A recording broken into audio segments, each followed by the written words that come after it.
Hello, everybody. This is Apostle Babe Linda James, your favorite apostate.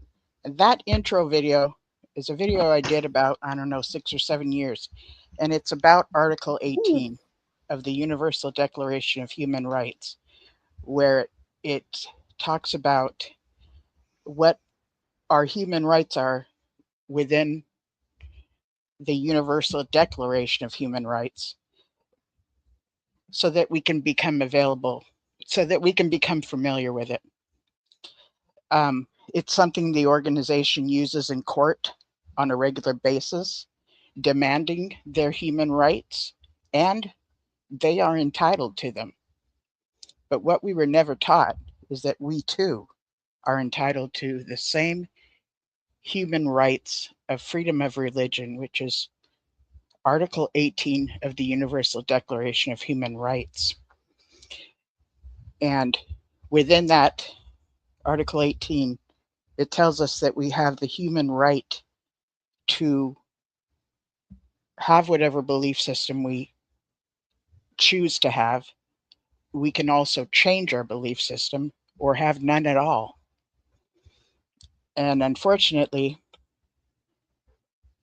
we have come to find that if we're involved in the organization and choose to go to another church for, say, maybe a wedding or a funeral, or if we change our belief system, that puts us in a position to where our family and friends will be taken away from us.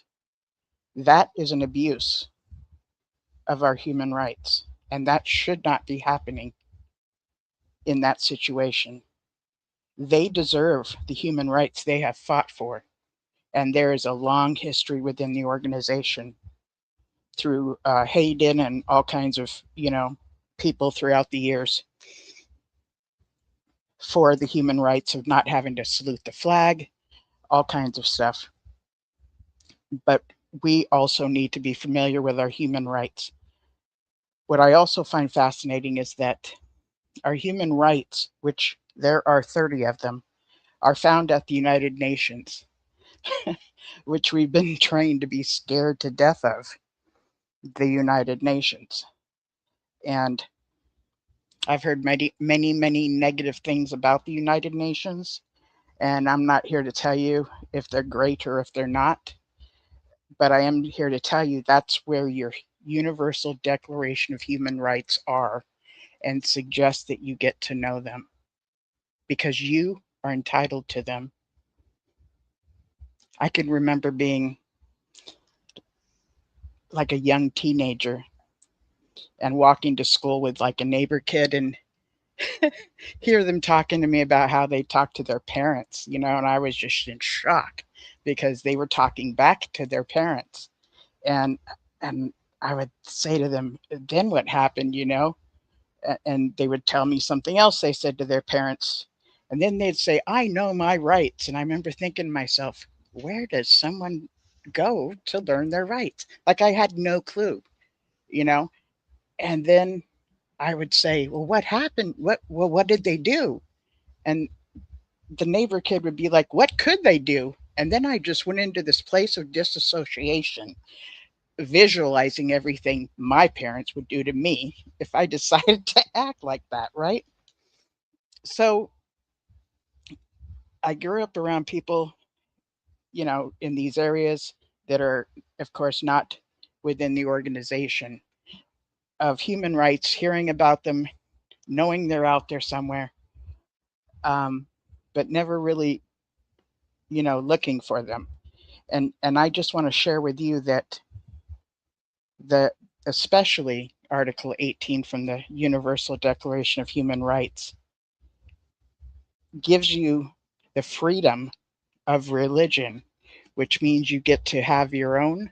If it is the belief system of the organization, then that's your belief system, and you are entitled to those beliefs. And if they're different than that, you have the human right to have different belief systems than that of the organization. And if you have none at all, Article 18 gives you that human right as well. what should not happen is the consequence of you losing your friends and family. So that's what I wanted to talk about. If somebody breaks the rules, if you're part of a club and you break the rules, yes, there's an understanding that you might get kicked out of the group. That's understandable. You've broken the rules.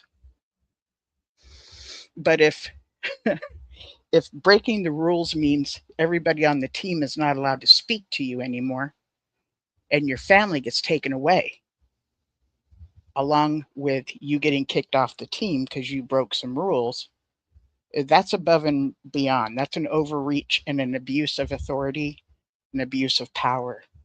And in this case, within the Jehovah's Witnesses, it's an abuse of spiritual authority and power. And that should not be the case. They should not have that kind of power over us. We've been trained that they do have that power over us, so most of us have not questioned it. But please look into your Universal Declaration of Human Rights. So this week, I wanted to talk a little bit about politics. Pete okay, I always have a hard time saying his last name. Hedgeth, Pete. I'm just going to call him Pete. He works at the Pentagon.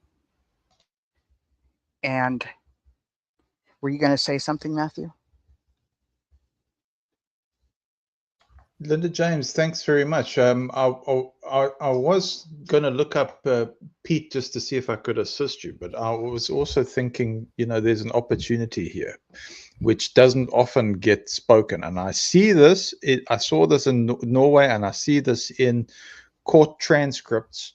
I had a really good conversation with a leading psychologist and criminologist about this. And this thing about, Matt, we've heard your story about this, but I'm slightly skeptical. In fact, I'm not slightly skeptical. I am skeptical about your story, because this gets into a very difficult area. This article of 18, where law, religious liberty, and human rights intersect. And courts in different countries have not all reached the same conclusions, and we're not hearing about it.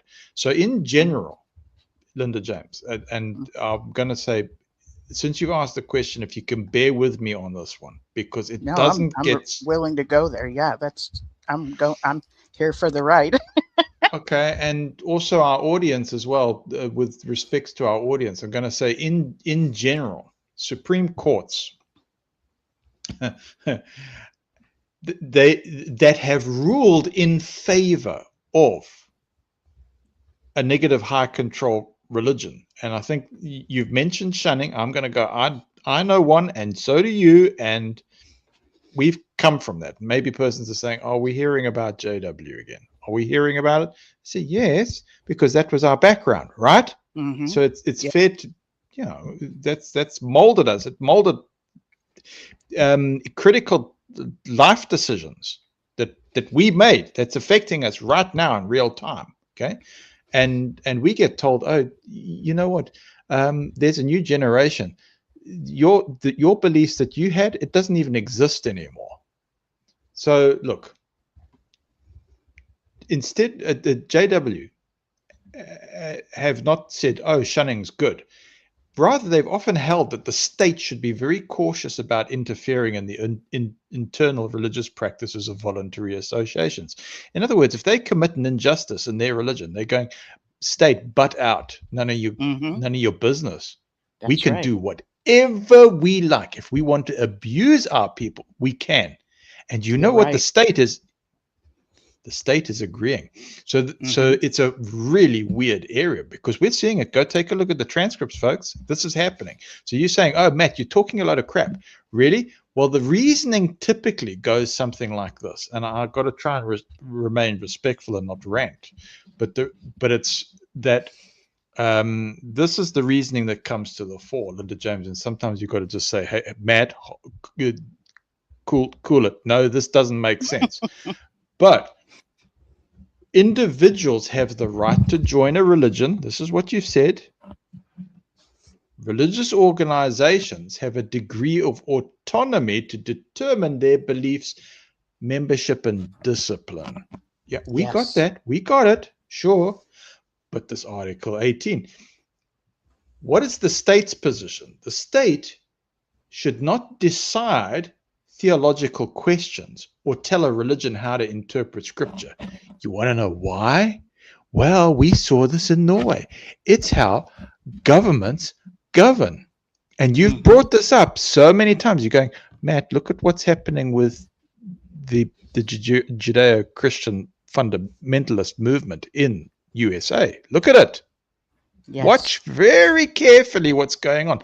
And I go, oh, Linda James, thank you very much for making me aware, because, you know, at the same time, I don't know if you can still hear me, but at the same time that, yes, that courts also recognize that individuals have rights. Oh, we hear this because that's part of their governance too. They say, oh, this is the land of the free. This is the land of the brave.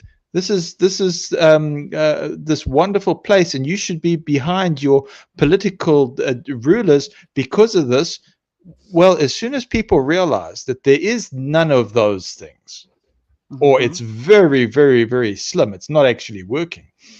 The challenge is deciding where the boundary lies between protected religious practice and unlawful coercion or harm. You said there's 30 statutes sitting at the United Nations, right?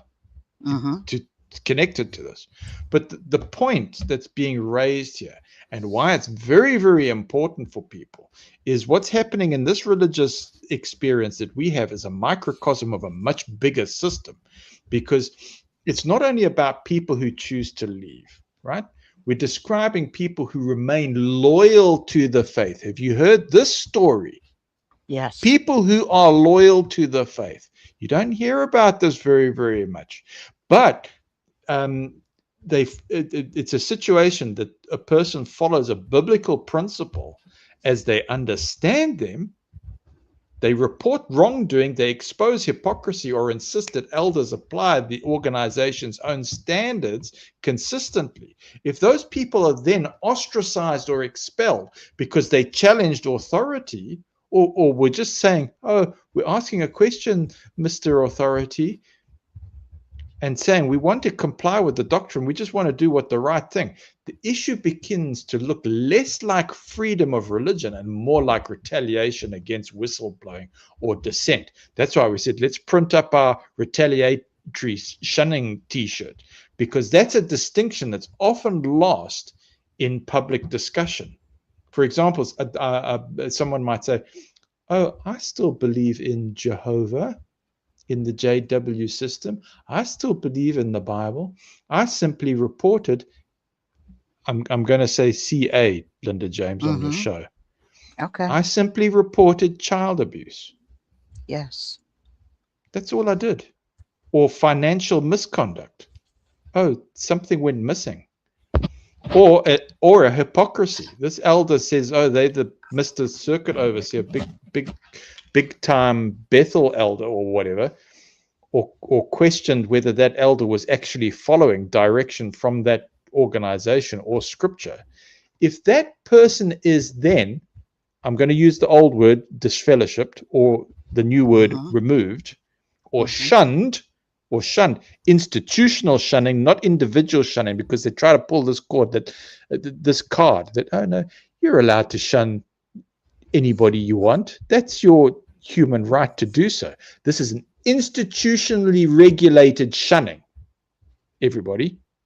This is institutional. So they may argue that they weren't punished for rejecting the religion, but for exposing misconduct. And so that raises important questions we are not hearing in the court system. It goes far beyond theology. Was the disciplinary process fair? Was it retaliatory? Or did it suppress legitimate reporting of wrongdoing? Or did it interfere with the person's ability to exercise their own conscience? Because those questions courts can examine without deciding whether Jehovah's Witness theology is true or false. But it's exposing the court system. It really is. And it's showing what is happening to your true liberty That is what it is showing, folks. Please do not forget this, because another factor that courts often distinguish between legal coercion and social coercion, it's this mucky area. So many judges have been reluctant to treat social or familiar pressure in your family, this coercive thing, as something that the law should regulate.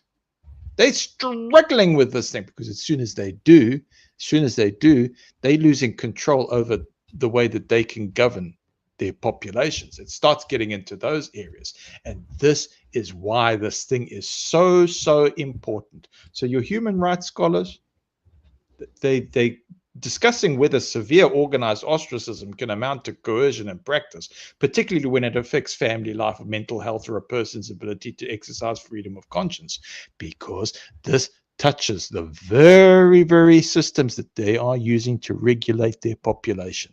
Linda James, am I making sense, or I've lost you? No, you're making perfect sense. I don't know where that came from, but it rose up in you, and it makes perfect sense. And I like the fact that you're separating practices from theological doctrine. Because if somebody wants to believe that Jesus is Michael the Archangel, or if they believe Jesus is part of the Trinity, that falls under freedom of religion. Right there. Right. Okay. I have no business, and I'm not going to argue with anybody to try to get them to think any other way. That's Article 18, freedom of religion. Now, the techniques and tactics that are used to get somebody to believe in the way that they believe, whether it's biblical, theological things, or the practices that the organization uses, that's where I get into questioning whether that's credible or not to do. So there's two genuine human rights. Can I mention them? Sure. So coming back to how you started this, Linda James, and it's one, and it's a genuine human right: freedom of religion and association. That's right. So including a religious group's autonomy. And the second one is freedom of conscience. That's family life, expression, and the right to change one's beliefs without due coercion. This word coercion is very important, because neither right automatically overrides the other, and different courts have balanced them differently. So one observation that can resonate, I hope, with the audience is a human right is tested most severely when it protects someone we disagree with. So Jehovah's Witnesses, hello, they rightly appeal to Article 18. You hear it. They lament it. Oh, we went through Nazi Germany. Oh, the purple triangles. When defending their freedom to practice their faith, the difficult question is whether Article 18 protects with equal force the witness who follows his or her conscience, exposes wrongdoing, or changes belief without facing organized social punishment. So if the protection runs only one way, guess what, folks? The conversation about human rights is not yet complete. And if you think that this has nothing to do with, say, for instance, the recent pandemic, when you had truckers who said, right, we protest, and they all had their bank accounts frozen, their electronic bank accounts. I remember that. Even they had a GoFundMe, and that was set up for truck drivers, financially to get through they were protesting against. And even that GoFundMe was taken away from them. You want a digital ID? Okay. Because, framing that, I hope that people think about the principles without assuming an answer. You go, okay, well, Matt, you old Moses, who cares? Well, this is the brave new world, folks, because that's the kind of complexities that the courts have had to grapple with. And we're seeing exactly how the courts are ruling. What are the courts doing? You see, what's the behavior in the courts? Why is this being obfuscated? When you look at that Norway account, and it's a One of those examples you can say, yes, it's under the spotlight because many people were watching this thing. You got to see what that system was really there to support. And you got to see what the state was really arguing for, because it was very clear what they didn't argue for. They didn't look for that just situation. They skirted all the way around it. And as they skirted, they put it in parenthesis for the discerning eye. That's exactly what happened. I need it spelled out for me. Can you say what that was that they were skirting around? Okay, I'm going to spell it out. Justice. That's got ice in it. It's called justice. Yes. So is it about justice? Is it, or business as usual? Okay. So you know how you say, oh, but JW is a business. It's disguised as a religion. Okay, well, what's governance? What's governance? It's telling you that, oh, we're here to protect your freedoms. Is it? Really? Is it? Because you see, you go, well, Matt, that's a very, very strong position that you're taking here. I go, no, I'm asking questions for the working thesis, because it looks like that. Is that how I'm left to conclude? Okay, well, Matt, you're playing it safe. Why don't you get committed on this kind of thing? I say, well, all I'm doing is I'm doing healthy inquiry. That's all I'm doing. Right, right. And we are still at a place where we can. We hope. So, yeah, exactly. As all of our private information is being funneled into AI systems to filter it upwards. By the way, I've had a situation where some of my media looks like it's been copied and published, and it's getting incredible hits and it's getting incredible attention. And I've had a discussion with somebody where we were, and Linda James, yes, it does affect some of what we do, but we were making some very, very specific music a few years ago, until we discovered, oh, hang on, this artist, it looks like, have they copied our work? And we said, how did this happen? Because some person said, oh, did you use an AI music program to generate your work? I said, no, we didn't. We used a punched in method on Audacity. How did this happen? I said, the only place that this thing appeared was on email or on something like WhatsApp, for instance. Okay. And saying, well, that's we remember when we came up with certain lyrics, and we see in this music video that those lyrics are coming in a very, very specific sequence, almost like, evolution theory, where you go and you say, well, there's a bunch of DNA code, and you shove it in a box and you shake it up like a milkshake, and out comes Shakespeare. You're going, well, what's the chances? Oh, well, it's 1 in so many billion, but it could happen. It could happen. You say, right. Yeah. Right. So it was one of those situations. So I was going, oh, well, thankfully I'm into publishing now. Publishing like what you did. You go, man, yes, if you don't mind, can we just discuss this on my channel, and let's discuss this on your channel? And I'm going, well, Linda James, that's a very clever method of protecting your intellectual property. That is actually a really good method, because actually the way that the legal system works is you're supposed to have a company where you say to them, oh, I'll give you so many bucks if actually you take this thing and you shove it into your vault.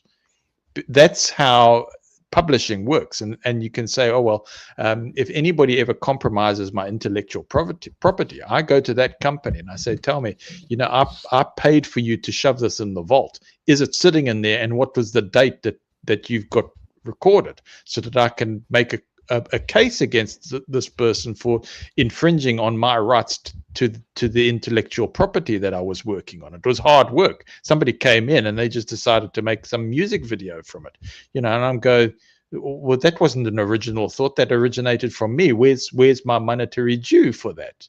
See, so that's how it works. But if you can replicate that system, essentially it is, well, between a couple of parties, if you've now discussed independently on such and such a date when you were working on that thing, that stands as the evidence to show that, yes, this was your intellectual property, or it stands in very, very good stead to show the court system or society that has confidence in that court system when you were producing something. So you're in the right kind of principle there, Linda James. So look, we've gone on to a couple of things, but yes, it was your freedom of religion and association, including a religious group's autonomy.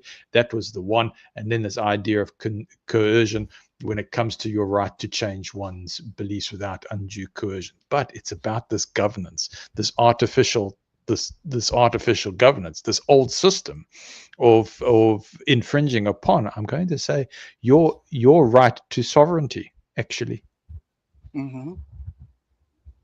Yeah. It's a tricky subject. And you're talking both about our government of whatever land we are in, our country, and you're also talking about the organization of Jehovah's Witnesses as a government as well, because yep, they both play that part, are that part.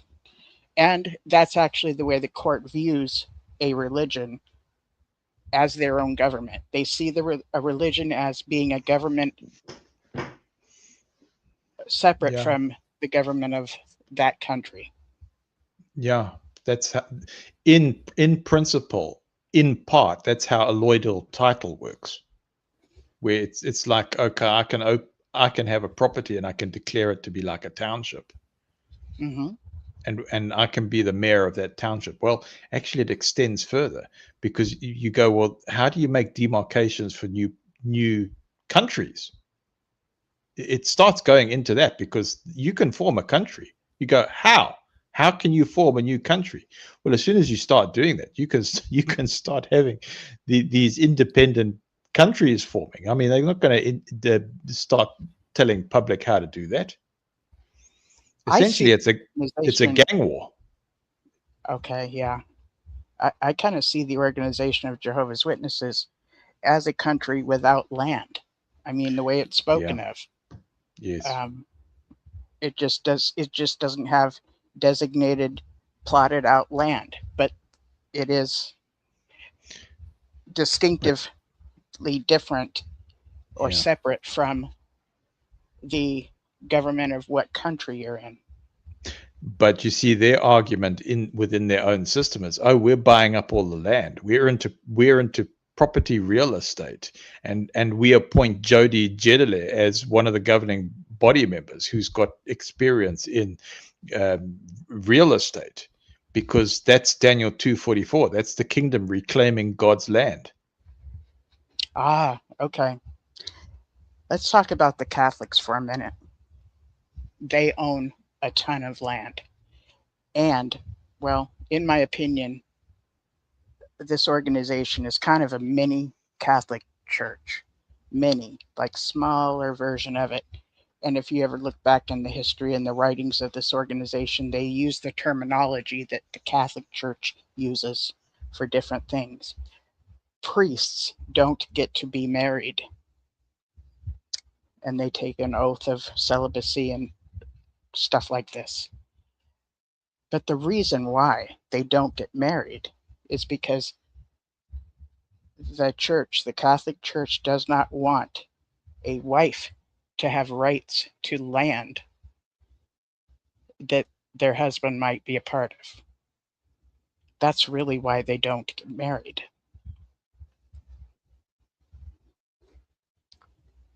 So that's what I wanted to share on that. Thanks for letting me bleat all that, Linda James. Oh, that's I like that. I'm kind of at a place where it's like, let's open up. Let's just open it up. Let's open up the Universal Declaration of Human Rights and read from it. And if I get around to Pete, I will talk about Pete. Meaning Pete from the government of the United States and the Pentagon. But let's see. Is that Pete Hegseth? Yes, that's exactly it. Okay, I know who you're Did you talking just about. Okay, so Yeah, Peter Brian Hegseth. yes, Vet. I have a hard time saying his last name. Okay. It's so silly, but yeah. Okay. Yeah. So he is an American government official. I did look him up, by the way, on Google My Brain, which is telling me that he's a veteran former television personality who served as the 29th United States Secretary of Defense since 2025. He studied politics at Princeton University, and he was the publisher of the Princeton Tory, a conservative student newspaper. He's 46 years old. Yes.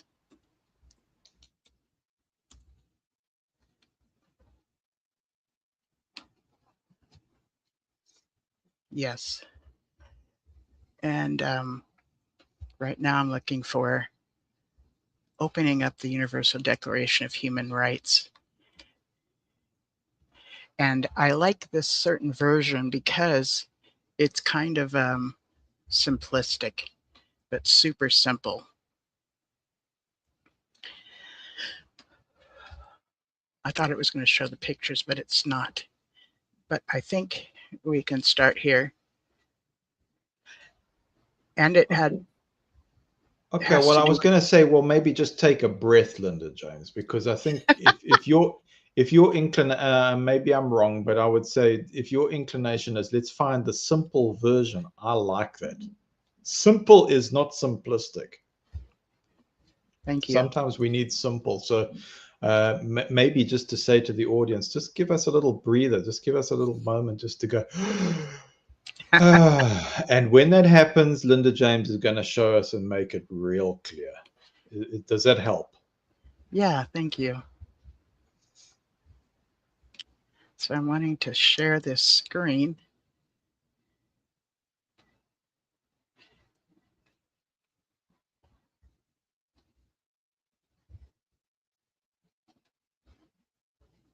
Okay. Can anybody see that? Well, I haven't opened up the screen yet. Okay. Let's see here. Share. Okay. Go back to StreamYard. Okay, I'm seeing it. I'm going to add it to the stage.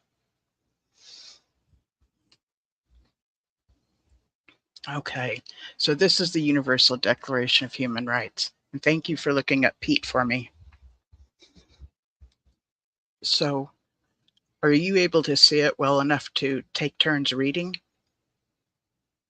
Yes. Am I coming through loud and clear? So sometimes I realize that sometimes I'm too soft and sometimes I'm too loud. I never know. But yeah, I can read it. It says Universal Declaration of Human Rights, United Nations, peace, dignity, and equality on a healthy planet. Then we've got, as you scroll, the Universal Declaration of Human Rights, UDHR, is a milestone document in the history of human rights.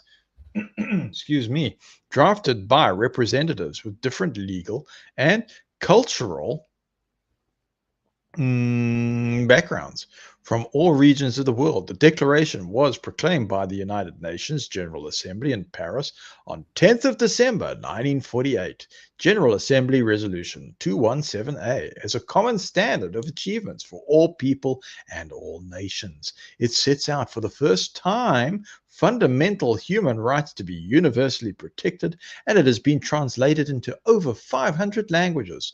The UDHR is widely recognized as having inspired and paved the way for the adoption of more than 70 human rights treaties applied today on a permanent basis at global and regional levels, all containing references to it in their preambles. And then it's got the preamble that follows. Yes. Can I read that? Yes, please. It says, whereas recognition of the inherent dignity and of the equal and inalienable rights of all members of the human family is the foundation of freedom, justice, and peace in the world, whereas disregard and contempt for human rights have resulted in barbarous acts which have outraged the conscience of mankind. And the advent of a world in which human beings shall enjoy freedom of speech and belief and freedom from fear and want has been proclaimed as the highest aspiration of the common people.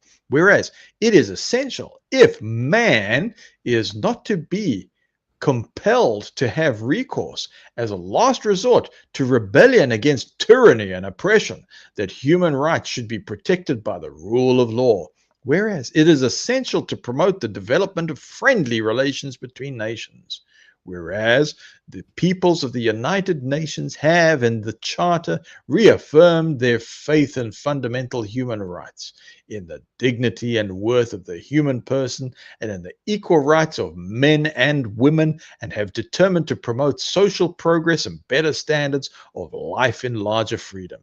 Whereas member states have pledged themselves to achieve, in cooperation with the United Nations, the promotion of universal respect for and observance of human rights and fundamental freedoms. Whereas a common understanding of these rights and freedoms is of the greatest importance for the full realization of this pledge.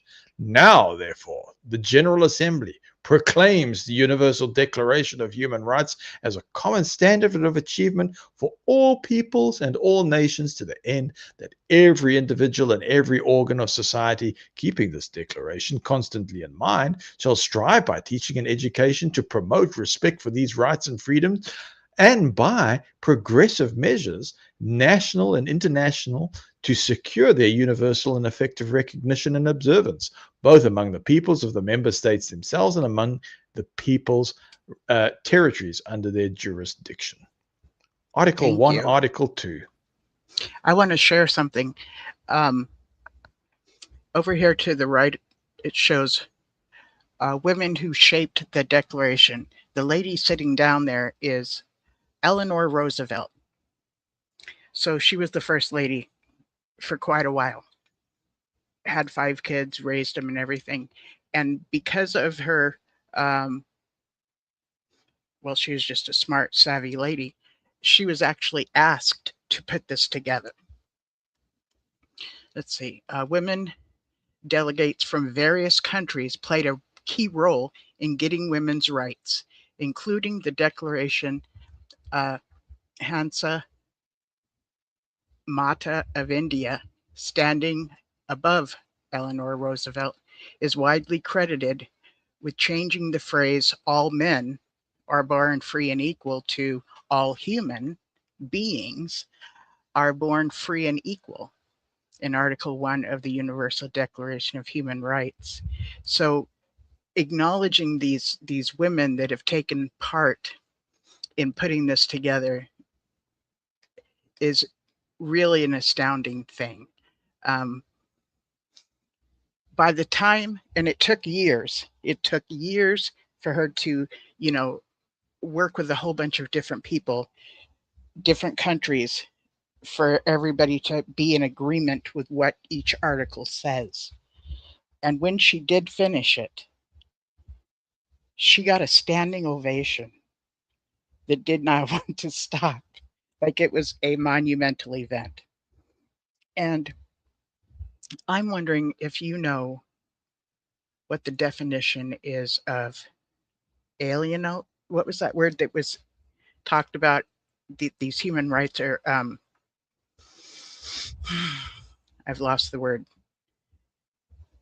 May I help you, Linda James? Yes. Would you like me Yes, to do? please. Okay. So if I read you correctly, I think you're wanting me to define inalienable human rights. Thank you. Is that That correct? is correct. Okay. Yes, thank you. Can I give it a shot? Yes, please. Okay. So unalienable rights are basic human rights that cannot be taken or sold or given away. They include life, liberty, and the pursuit of happiness, folks. Okay, so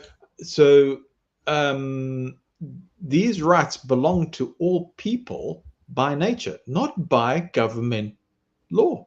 So your core meaning, inherent, okay, they come from being human, not from kings or governments. And permanent is that no government can justly remove, trade, or destroy them. And universal means they apply to every person equally. So, what's your historical context? The Declaration of Independence, which, by the way, when was that celebrated? I When believe was it? 1948. Welcome, Dave. Okay, yeah. So it's famous for stating that people are given these rights by their creator. And protection from power is meant to stop leaders from acting like total rulers over the people. That's the idea. Is Diamond Dave with us? Hi, Yes, Dave. Diamond Dave in the house. Welcome. What's on your What's mind? up, everybody? No, I'm Hey. just I'll chime in as we go along, kind of a thing. Well, let's chime in now. Good to be with you. How about that? Thank you. I'm glad you joined us. I think some, religions don't allow their members. Well, let me just say, I don't believe that the Jehovah's Witnesses were made aware of their human rights whatsoever, yet they were part of the United Nations. Actually, they still are, kind of in a backdoor way. But if you recall, there were awakes back in the day that would mention the United Nations here and there. And some of you might remember a picture of Eleanor Roosevelt holding up this big, like, poster that had, all 30 of these human rights written on it. And I want to mention that in order to be part of the United Nations, you are to promote the United Nations. So That's that right. is what the Organization of Jehovah's Witnesses was doing. And they have a huge audience. The organization has a huge audience. So, of course, the United Nations was happy to have the Organization of Jehovah's Witnesses promote these human rights. But in actuality, I don't recall ever hearing much about human rights unless it was Article 18 and how these certain court cases were won because the organization's lawyers went to court on certain situations.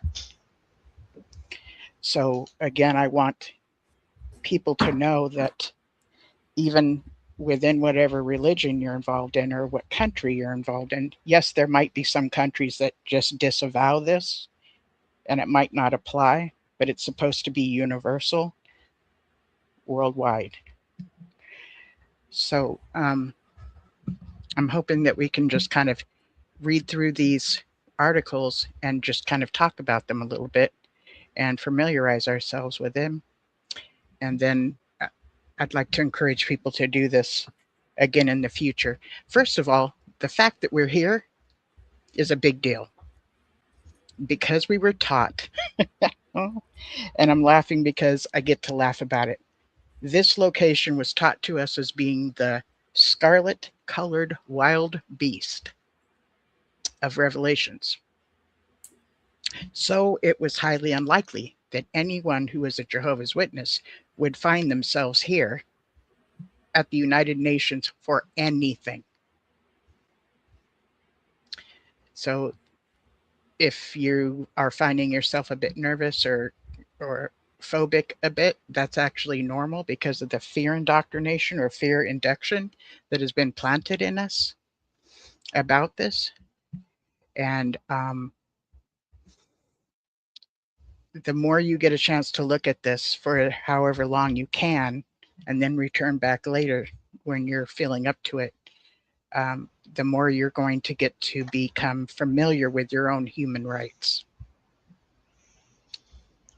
Dave's got a great comment. Oh, let's hear it. Dave, you wrote it. Do you want to say it? Oh, yeah. So I wrote, ironically, most countries don't adhere to this. It's an on paper, in practice sort of thing. And there's bazillions of examples. Now America is one of them, right? But Like, it's interesting that a woman from India did this, but she comes from a country with a caste system, and it still has a caste system. And India's Aadhaar digital ID system registers your caste as well. It reinforces the caste. But India is a prominent UN nation. So is China. So is Russia.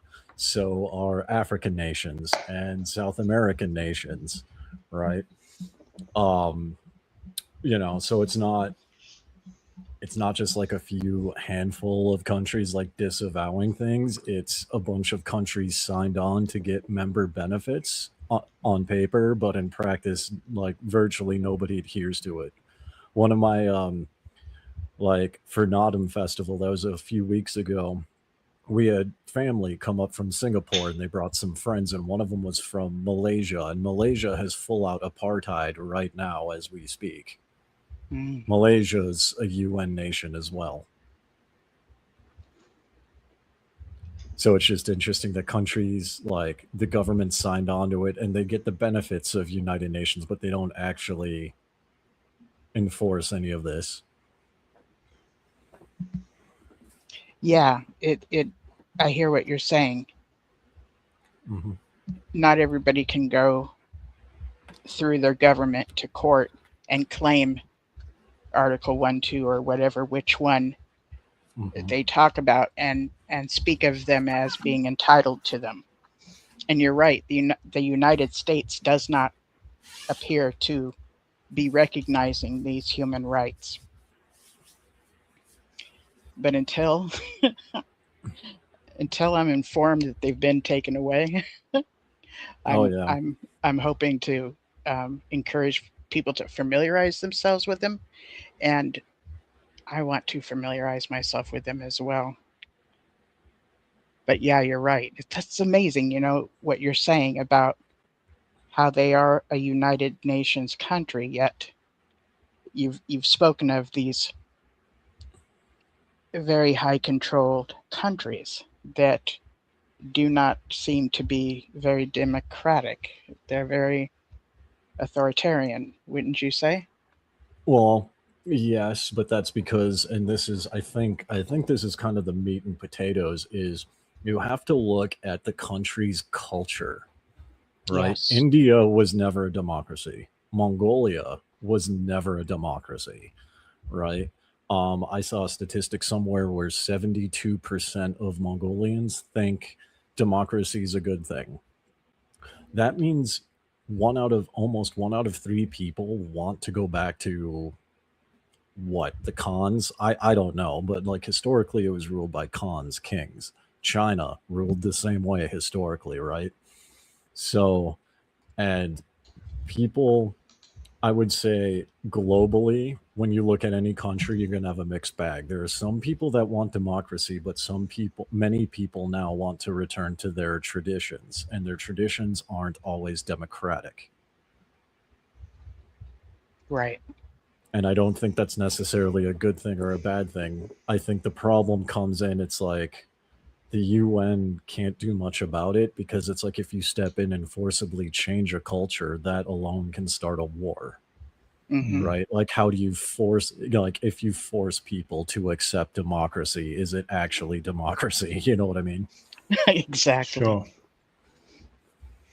So Linda James. Oh, sorry, I beg your pardon. Go ahead. Well, I was going. I think Diamond Dave's questions very thoughtful, because it comes into political philosophers, right?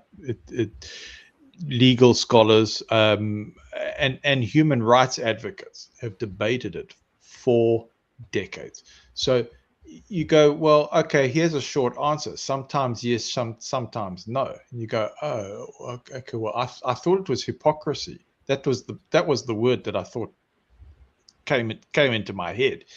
But the Universal Declaration of Human Rights is a declaration of shared ideals. You see, You're going, this is wordplay again. If you say this, it's a declaration of shared ideals. So it's enormously influential. Okay, we got that. But by itself, it's not binding world law. That's correct. Right. So countries often incorporate some of its principles into their own constitutions and laws, and then later treaties based on it are legally binding for states that ratify them. However, the enforcement's uneven because you're still dealing with people. People are people are people. Humans are humans are humans. There's several reasons why a country may publicly endorse human rights while still falling short in practice.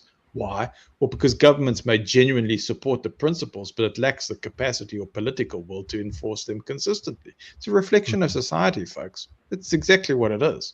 Because governments have to balance, what is it, competing rights. What do we say?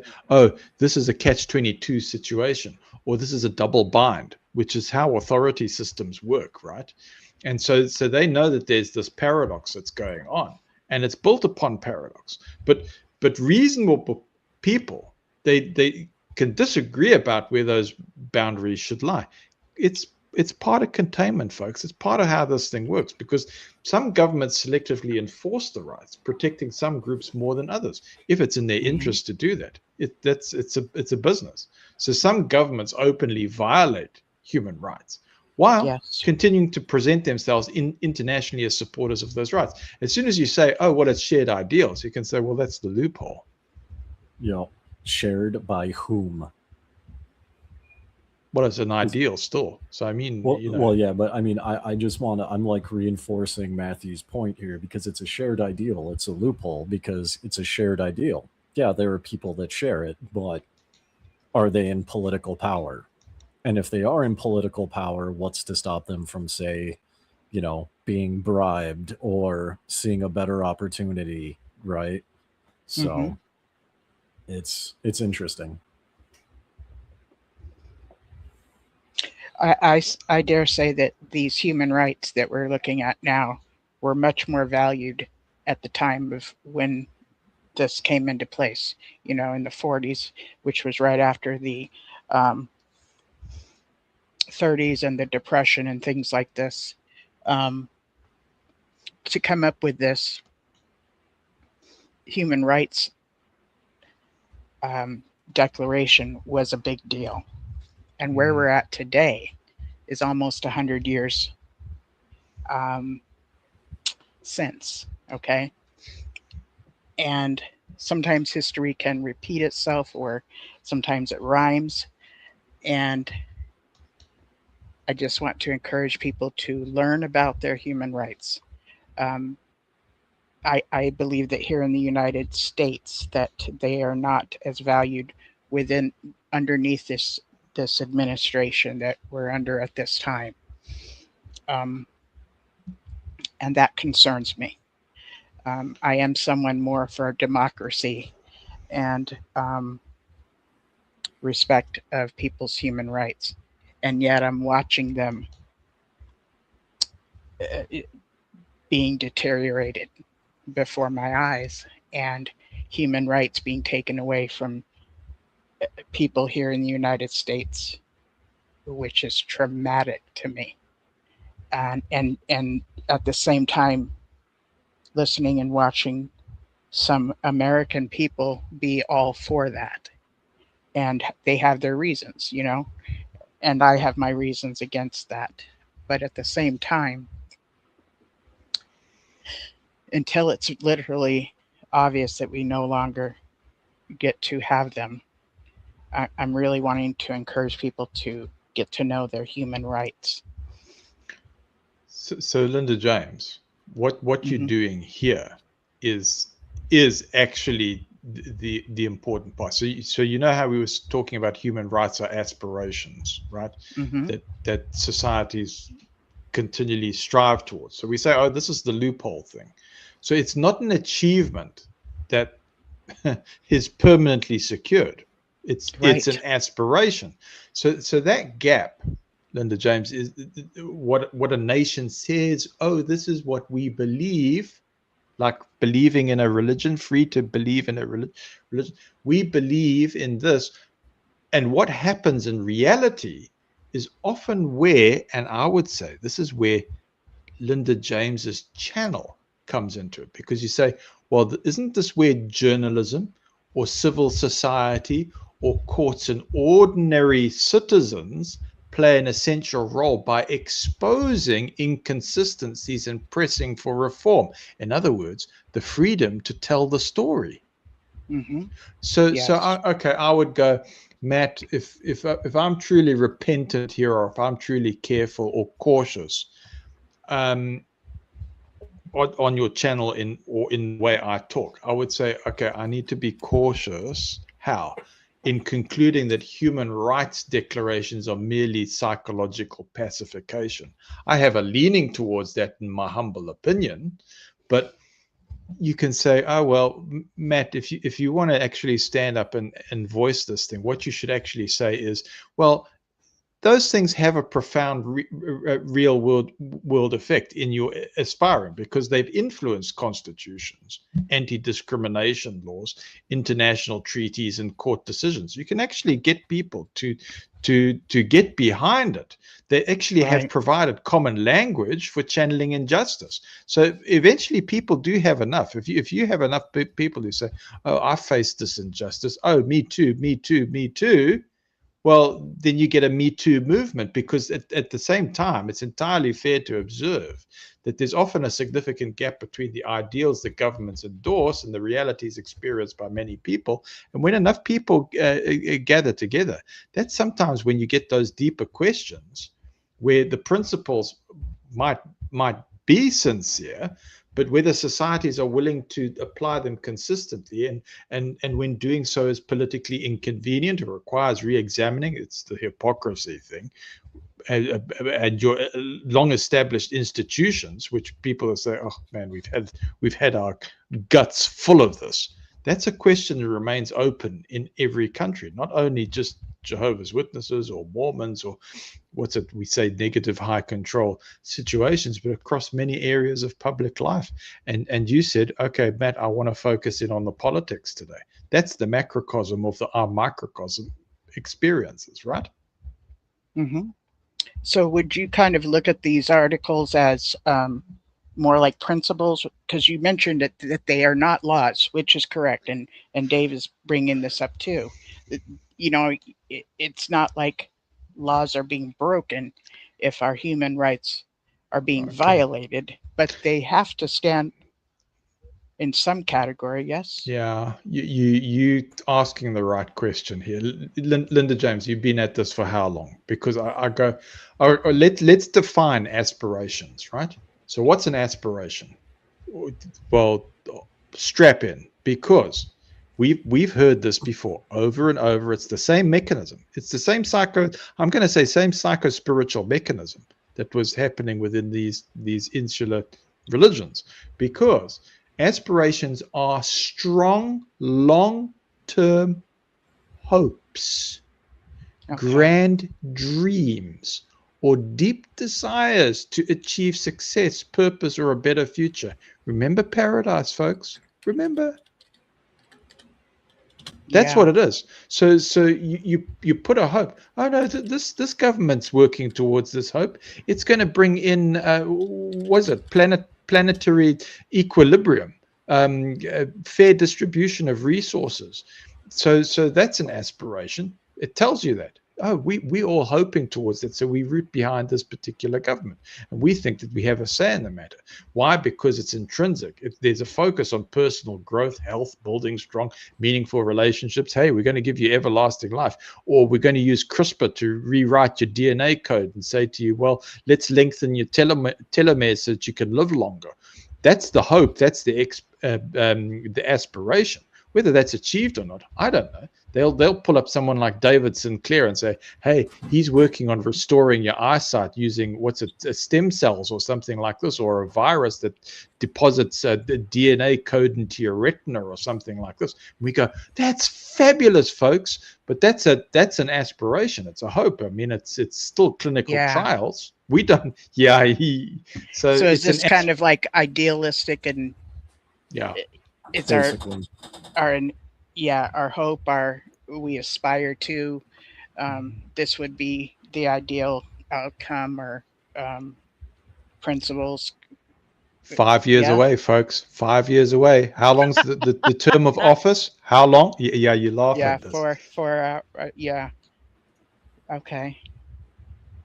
term of office in the United States is every 4 years, and a president can serve only 2 terms in a row, which happened to come into place after Roosevelt, Eleanor's husband Roosevelt. I think he did 4 terms, maybe 3 or 4 terms. After him, they came up with the, listen, presidents can only serve 2 terms. So I heard what do you Trump think? talking about 4 terms. Did you hear that? Yeah. That piece he did. Many a truth said in jest, right? I haven't heard the latest one. If that would be from yesterday, I haven't heard it. I'm still stuck on Pete. His latest idea about servicemen. I'd like to hear that, Linda James. What is that thought about Pete? So he wants to make it to where any service person over 30 gets their testosterone level tested. And if needed, to give them testosterone. So things that a service person is experiencing actually lowers one's testosterone level. So it's to be expected that servicemen's testosterone levels would lower. So under 30, they too can be tested and can have the choice of getting testosterone, the hormone testosterone. But over 30, it's going to be pretty much mandatory to have a much better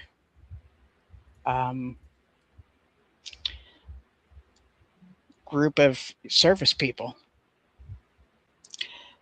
So the thing is, this is hormone replacement therapy is what this is. Once someone starts on their hormone replacement therapy added into their bodies, their own testosterone stops producing. So once they enter the testosterone from outside of the body into the body, that's important to understand. Also, too, trying to figure out which process of taking on testosterone would be best for most service people, especially if they're out and about, not near a place where the testosterone can be refrigerated and stored. If they go, depending on which, there's about 4 different methods that they can use. If once they get to a place of they're now at the end of that time frame, let's say during a month you get 2 doses through a shot of testosterone. If they find themselves out in battle, okay, and they're not around getting another dose, when they start feeling the difference, they are going to crash incredibly hard because their body is no longer producing testosterone, and then they're running out of the testosterone that was given to them. So there's like, which ones are better for which service people. There's a shot. There's also a like a lotion that can be put on your skin and rubbed into your skin, which also too they're suggested not to hug up to women because this testosterone lotion will affect the skin of a woman, even though women do have a bit of testosterone. They don't want to unnecessarily add more. So there's that. And then there's 2 other ways I forget. Pills are one way I could see them using. Is that an everyday thing? Yeah. Okay. I don't know if it's an everyday thing, but I know that militaries have globally will give soldiers pills and stimulants already. Okay. So it would not surprise me if the U.S. government, I mean Germany in the 40s gave their soldiers cocaine, right? Yeah. Yeah. So, like, I mean, Russia does something similar. I think China's military, I saw they do something similar, right? It wouldn't surprise me that America's like getting on par with what other militaries are doing in this way. So it makes sense to me. Right. So, so that's coming up that um, Pete has talked about that he's going to be doing soon. Um, and I was just looking at it like, okay, what's the pros and the cons? And I'm looking more at the. I'm concerned about these service people. I'm not the personality of a service person. There are people out there that are, and I have admiration for them.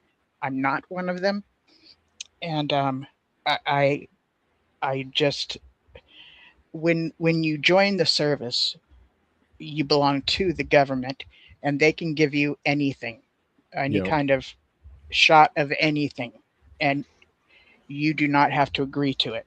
When you sign up for it, that is your agreement to whatever they want to give you. And Yep. so that's part of the signing up Mm. for the service. So Can I ask a I'm question? sure. Yep. I want to ask about this testosterone thing because let's say, for instance, what is it? It comes like in an applicator stick. You shove it on the what's it, calf of your leg or something, right? I mean, That's one of the ways, right? that's one way. Yes, one way. So let's say a man starts using that applicator stick for a month. A month. Is that it? Their body just shuts down making testosterone. That's the end of that. Or if they stop using that, then the body gradually starts making testosterone again. It's the latter of what you said. It's the same thing with like people who use melatonin to sleep. Your brain will reduce the amount of melatonin, right? Because it's getting it from an outside source. It still produces it, but it doesn't fully stop, right? It just produces in less amounts. But when you stop taking it, then your body starts to generate it again. So would you say that's like a window? Let's say we did it 6 months to a year now. We're creating a real problem in the brain. The brain goes, okay. We start getting into some sort of domino effect where it doesn't actually produce like it used to. I mean, just from the limited things that I've seen in my experience with melatonin, because I used to use melatonin every day for like the longest time when I lived in America. Like, it does take your body time and it's not pleasant, but your body can generate, like bring it back unless Okay. there's like extenuating service the circumstances, right? Like physical trauma or something else that would impede that. Assuming a healthy service member, assuming a healthy male takes testosterone, because many men do that, right?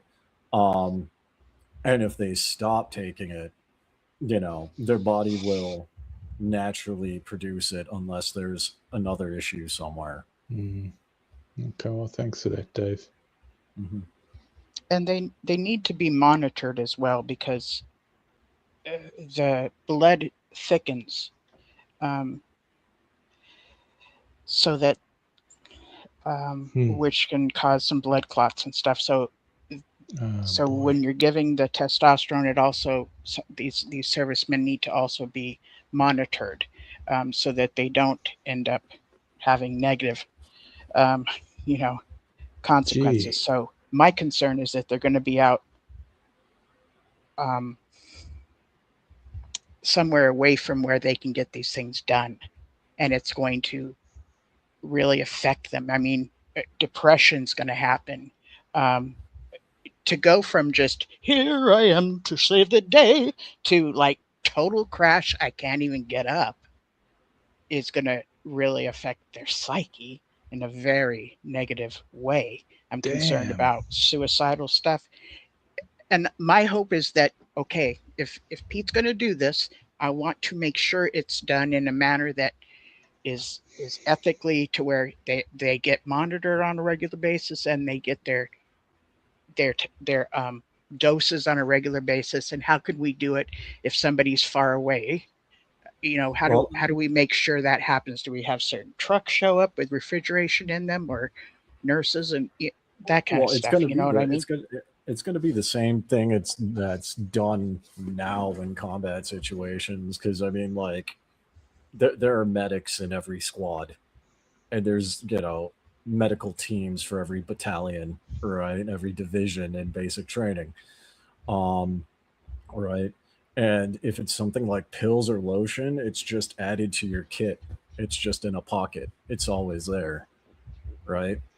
Okay. I was watching something on YouTube where, like, it's Navy SEAL Team 2 or SEAL Team 6. I forget which SEAL team it was, but in one of their pockets to stay awake, they have like a little bottle of Tabasco sauce, some torn up coffee filters, and like baggies of like coffee grounds and stuff, and then they'll like roll it up, pour in the Tabasco sauce, and use it like a nicotine pouch, right? Okay.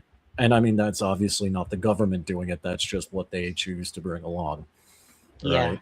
But I mean, it is doable in very particular ways, like pills or lotions. Again, other militaries have done that historically, so it's it's no So different. And I mean, testosterone replacement is like not anything substantial. Like, if you miss a dose or two, it's not like a full crash okay. like Yeah. actual medications are.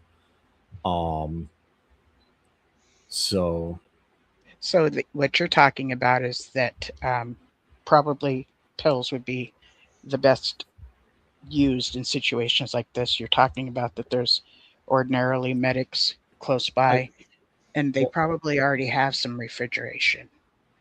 oh yeah, I Okay. mean, Okay. you could go on YouTube and you can look at bases in like Iraq, and they have refrigerators with cold beer in it, so, like, um And I'm saying I don't know how this all goes into play. So I don't have mhm. a visual of Oh why yeah. this is going to go well. Yeah, Mm. I, I'm I would say it's doable. My personal question is it necessary? Because we're in the age of drone warfare, and like the Okay. US and China has come out with like military robots. I actually saw a video of like, it's like a 6'5", 7 foot tall metallic robot with body armor, and it's got a shotgun. It's a complete robot, and it's just going around like dropping targets left and right, and it's like crawling and jumping over things, jumping over obstacles, right? And so Wow. I'm just kind of questioning, like, is this necessary? We're in the age of technological warfare that we are in, Yeah. because now we're in an area where we don't have to put boots on the ground if we don't need to, right? So is this I mean, and I'm not a military expert, so I don't know, but I mean, is this necessary, or is this just a waste of money? Only the classified documents in the Pentagon will say whether or not we need boots on the ground. Yeah. Great questions. Yeah, exactly. And from what I understand too, um, somebody from some channel made a comment like, if the soldiers like hit a certain land or whatever that's famous for um, having access to um, entertainment or relief in areas of fellowship or whatever. He made this comment like, "Look out, because they're gonna be there."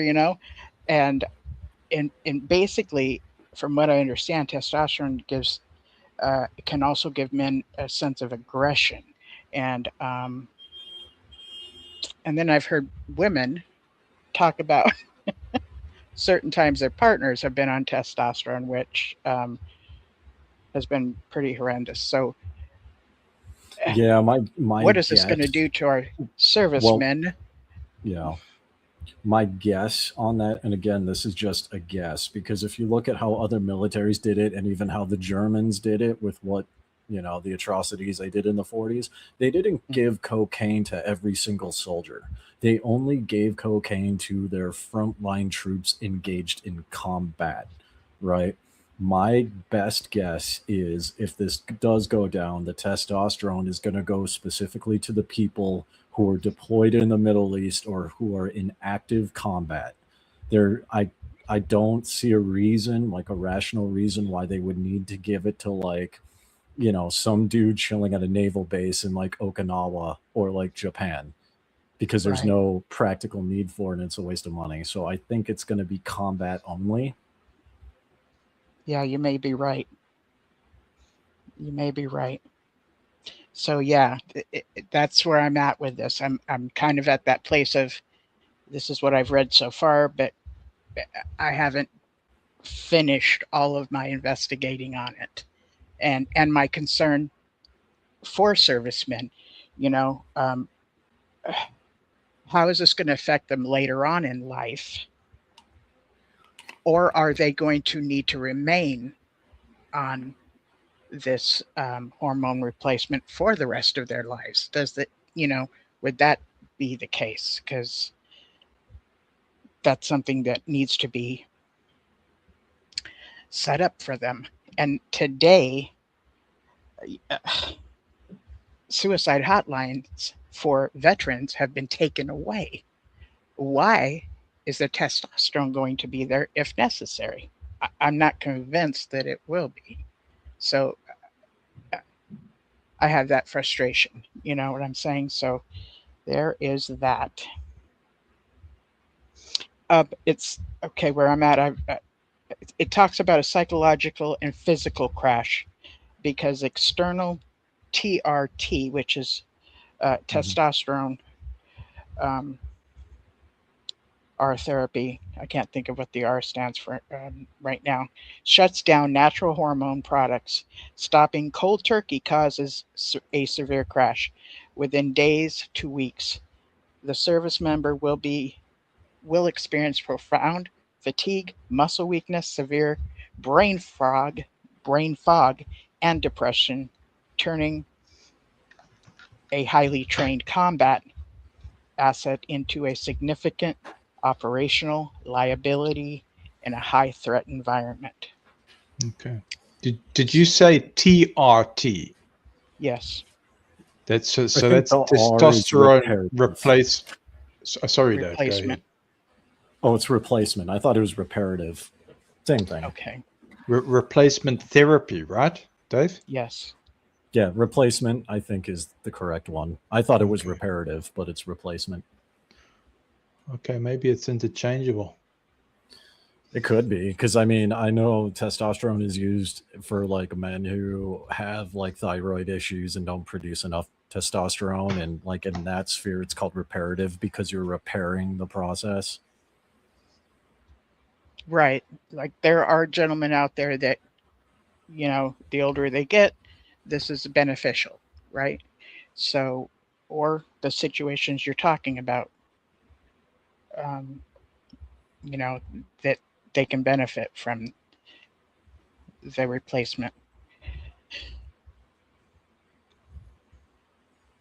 I'm kind of curious as to how it will play out in other ways too, because like roid rage is a thing, right? Oh, And yes. part of steroids is that, and so it's like, I mean, I'm thinking about like the average combat, special forces. I've met a couple guys who were in special forces and they're just complete psychopaths. So it's like I don't think they need it, right? No emotions. They could just mow through an entire building of people. They could not care less. But I'm thinking of like the average like combat soldier, right? Or even like the National Guard, because that gets deployed for some reason, right? Your plumbers, your electricians, and on the weekends they go to the firing range, right? They get deployed, they get testosterone, and it's like I'm kind of curious on the opposite effects, not the crash, but it's like a person's never had it and not experienced in that combat situation suddenly is raging out, and they have a fully automatic, So Yeah, that could it's pose its own set of problems, because then you have like you have like collateral damage and other things. So, yeah, these are my concerns too. but Let's see here. Um, government's going to do what the government's going to do. yes, they are. Yes, they are.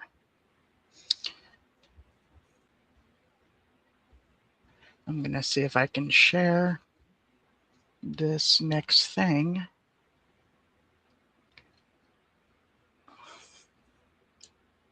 Which I just brought everything down. Can you all still hear me? Okay, what I did was drop everything, and I don't want to do that. So I want to go back to StreamYard and see if I can share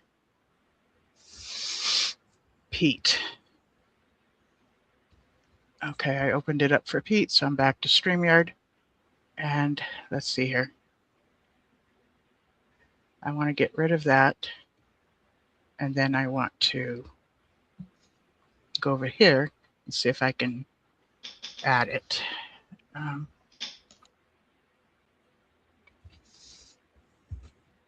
Oh, this is saying stop screen. I want to make this one stop, and I don't know how yet. And I'll just keep talking about it till I figure it out. Deep breath, Linda stop James. screen. You're doing great. I don't know how you can. I don't know how you can tell when it's like you give me the right prompts at the right time. Thank you. I know you're doing great. It's all fine. Okay, so that's there. So, image file. It looks like I've brought up a video. No, that opened up my own personal folder. I want to share the screen because it's the topic. Okay. For a video. And it's showing video file, but is that going to be my own? Let's find out. Oh no, let me try share screen. Okay. Follow these steps, share screen.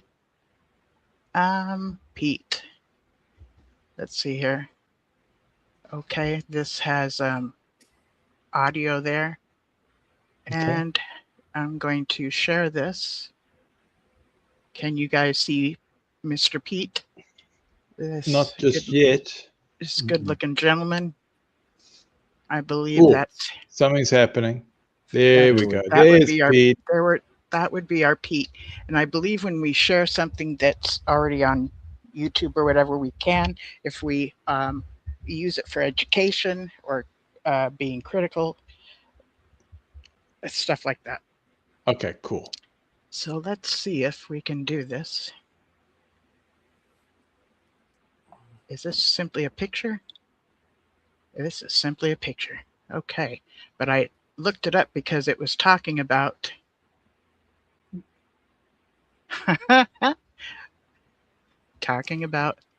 this exact thing that I was bringing up, and I thought this was going to be a video.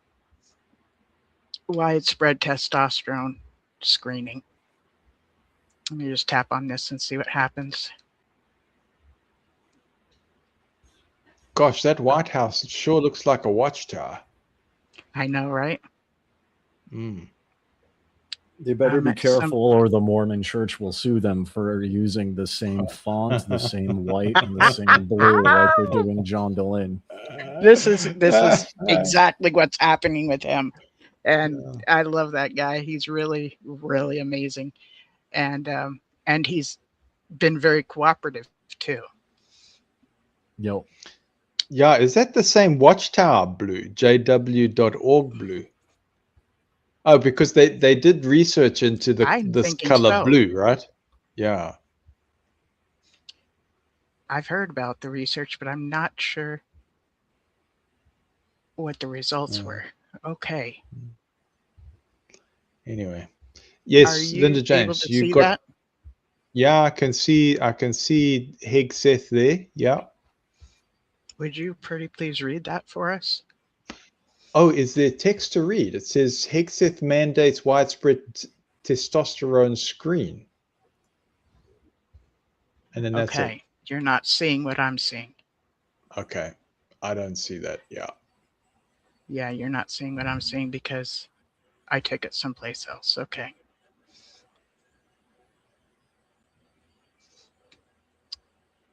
How would I show that? I don't know how. So I'm just going to kind of read this. Secretary of War. On Wednesday, Hegseth announced a new policy that will mandate testosterone screening for many service members. The screening will be universally implemented as part of the annual checkup for people over 30. Though younger service members can request it as well. And the initiative is the latest instance of the Trump administration fixation on low testosterone as a major cause of health issues in men, an idea backed by shaky evidence at best. Okay.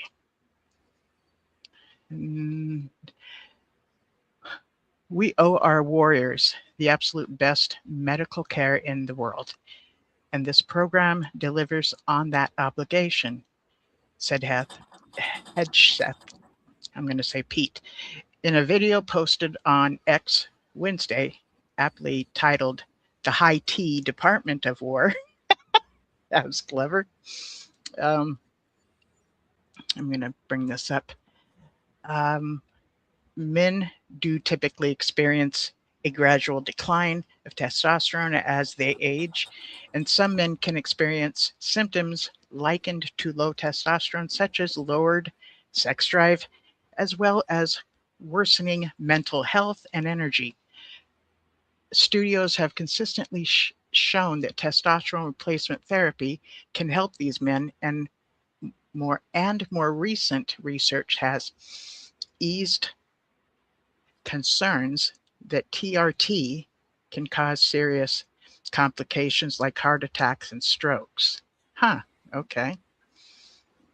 Still, the relationship between the testosterone and men's health and aging is complicated. Many men continue to have normal testosterone levels long into their later years, while others with relatively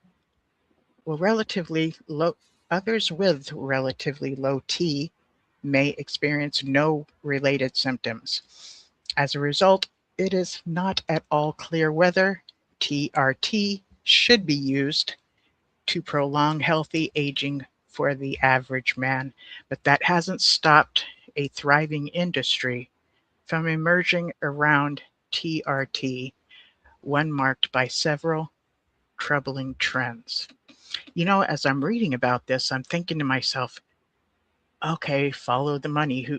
Who's behind all this? Okay, that's just my own thought. So back to the article. According to the American Urological, I don't know if I'm saying that right, Association for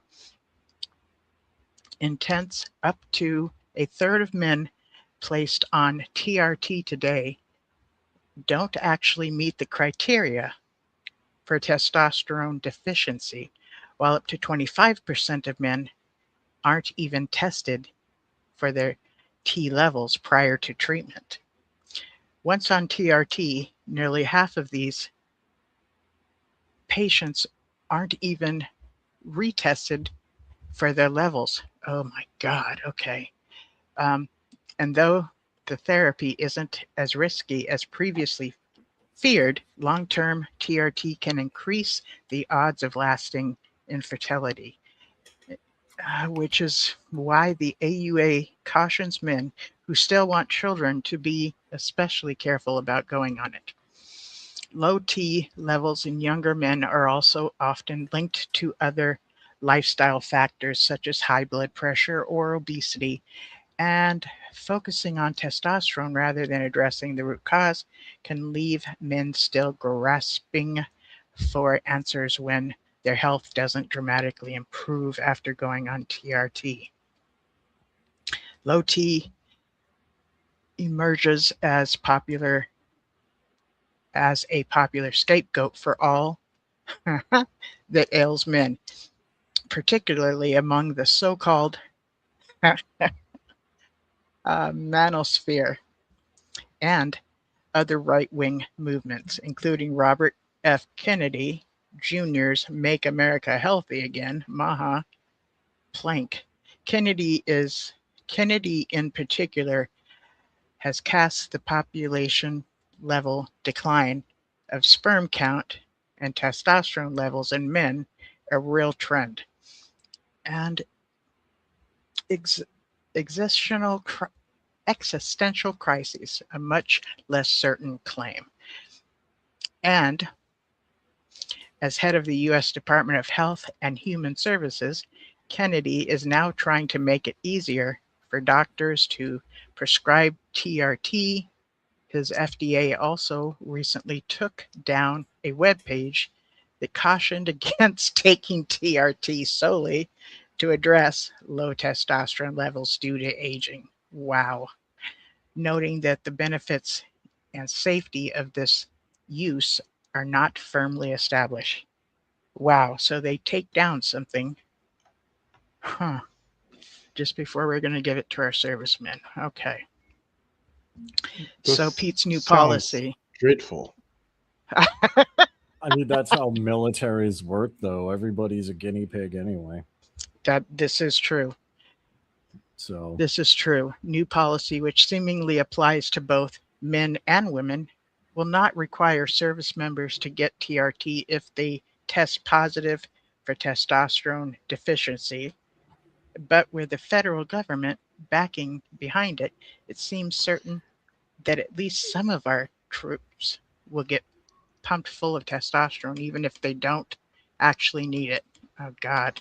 Well, who's determining what the level should be? I mean, it sounds like they can say, oh, well, that's the standard. You've got to reach this particular standard. I mean, these are the kind of questions that pop into mind as you're reading this, right? Me too. For all his professional concern about the health of the nation's armed forces, Hegseth recently scrapped the military's annual flu vaccine requirement. Oh, God. Okay. Okay. A decision that may have already contributed to the flu outbreak at a Texas Air Force base and the death of several members earlier this year. Let me just pause here.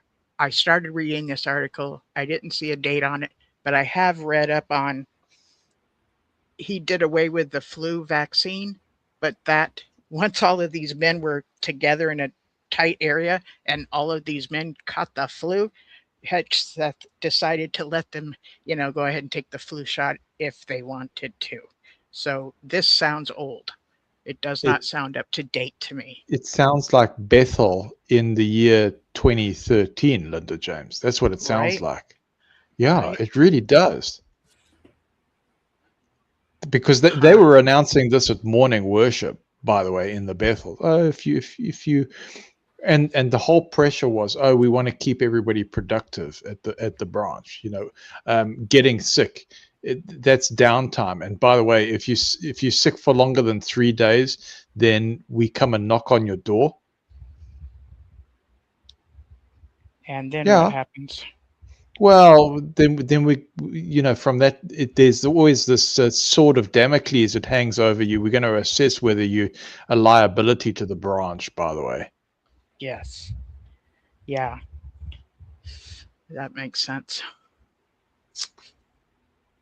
Air Force Base and the death of a service member earlier this year. Okay. Again, I apologize for not having the date. And that is the end of this article. Let me bring it up to the top. And I know it wasn't on the screen, but it was in front of me, so I started reading it. And it looks like it's in something called Gizmodo, Gizmodo. Izmodo.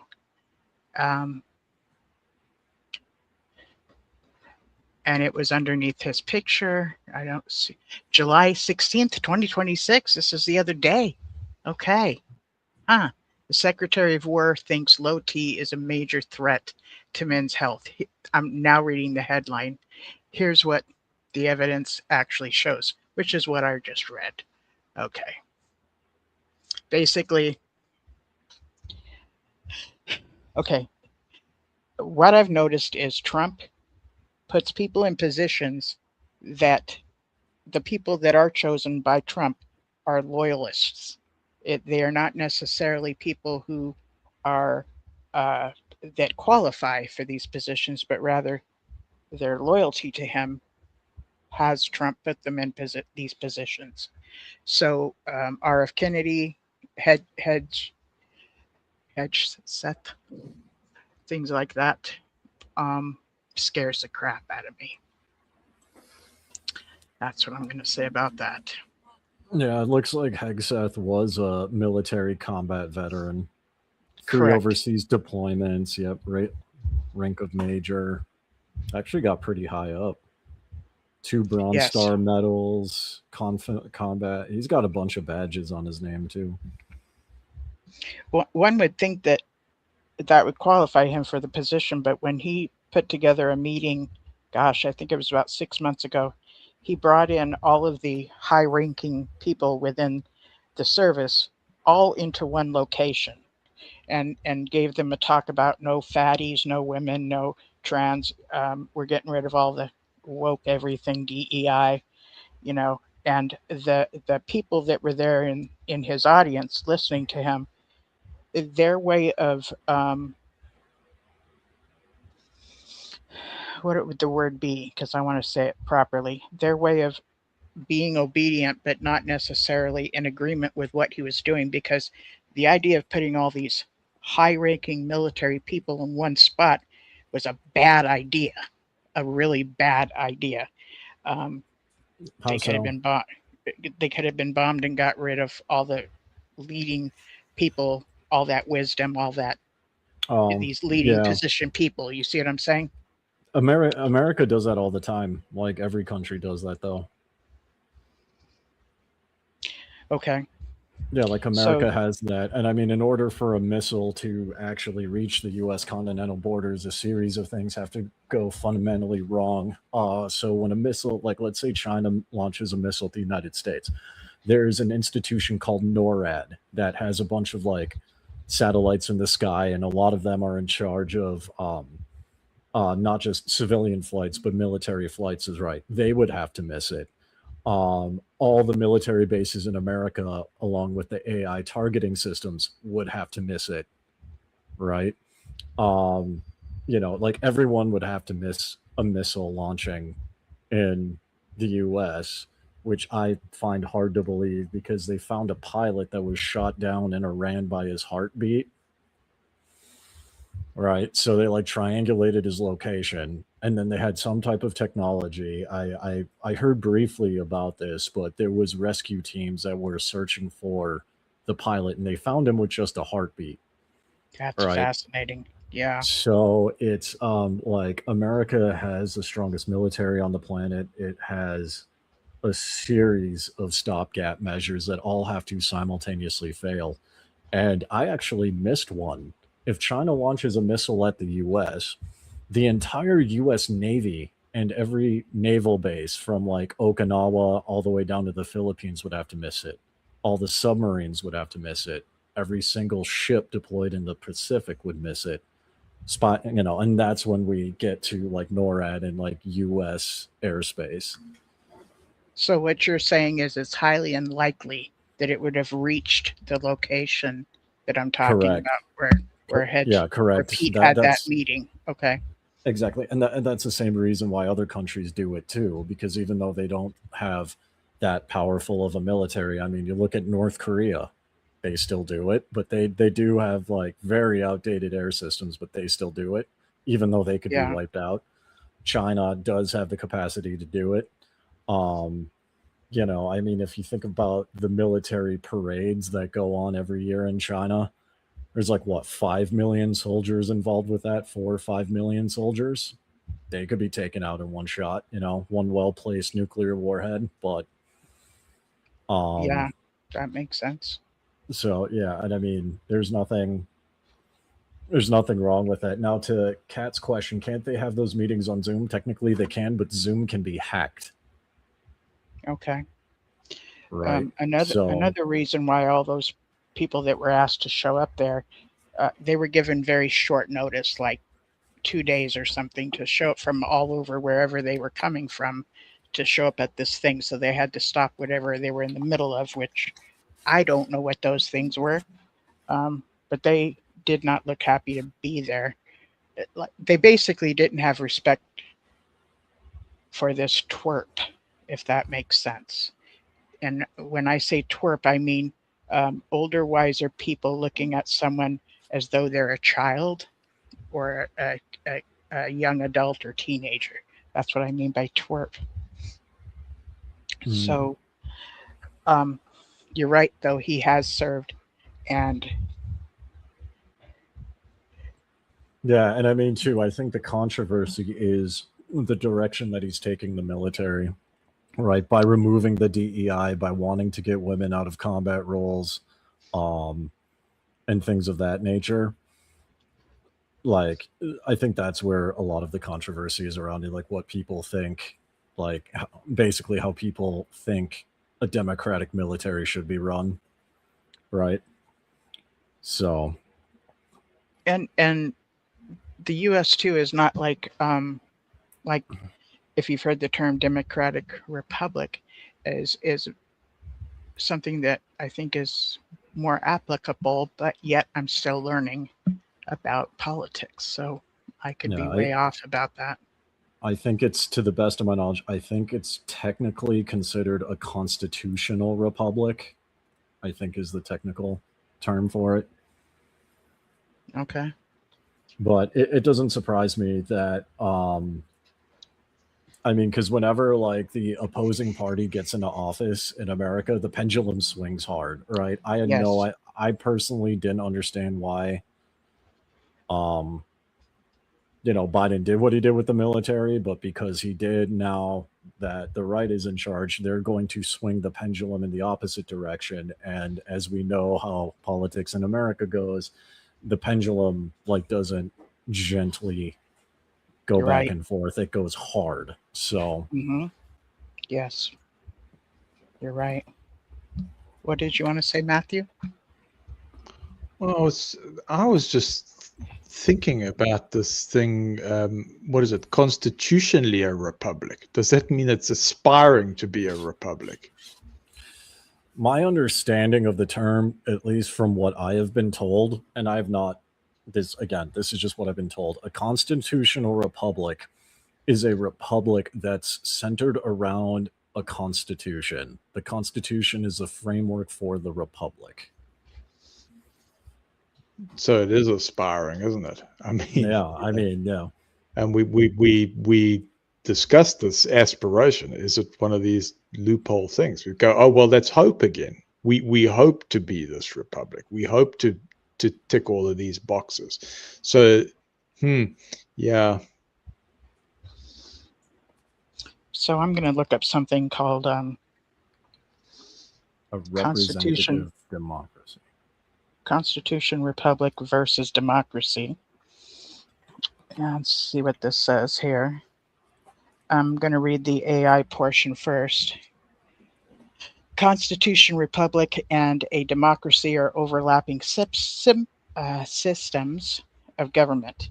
A democracy is ruled by people, while Constitution, Republic specifies rule by law through elected representatives with limits and majority power. In modern terms, a constitution republic is actually a specific type of representative democracy. Core definitions: democracy, a broad system where power belongs to the people who exercise it either directly by voting on laws or indirectly through chosen leaders. constitution republic, a specific form of representative government where the fundamental constitution outlines the rule of law, separates powers, and protects individual or minority rights from absolute majority rule. Yeah, my government doesn't appear to be that, but okay. Key differences. Source of power, pure democracy relies on direct, unconstrained majority rule, whereas the constitutional republic channels the people's power through elected offices constrained by a supreme legal framework. Protection of rights.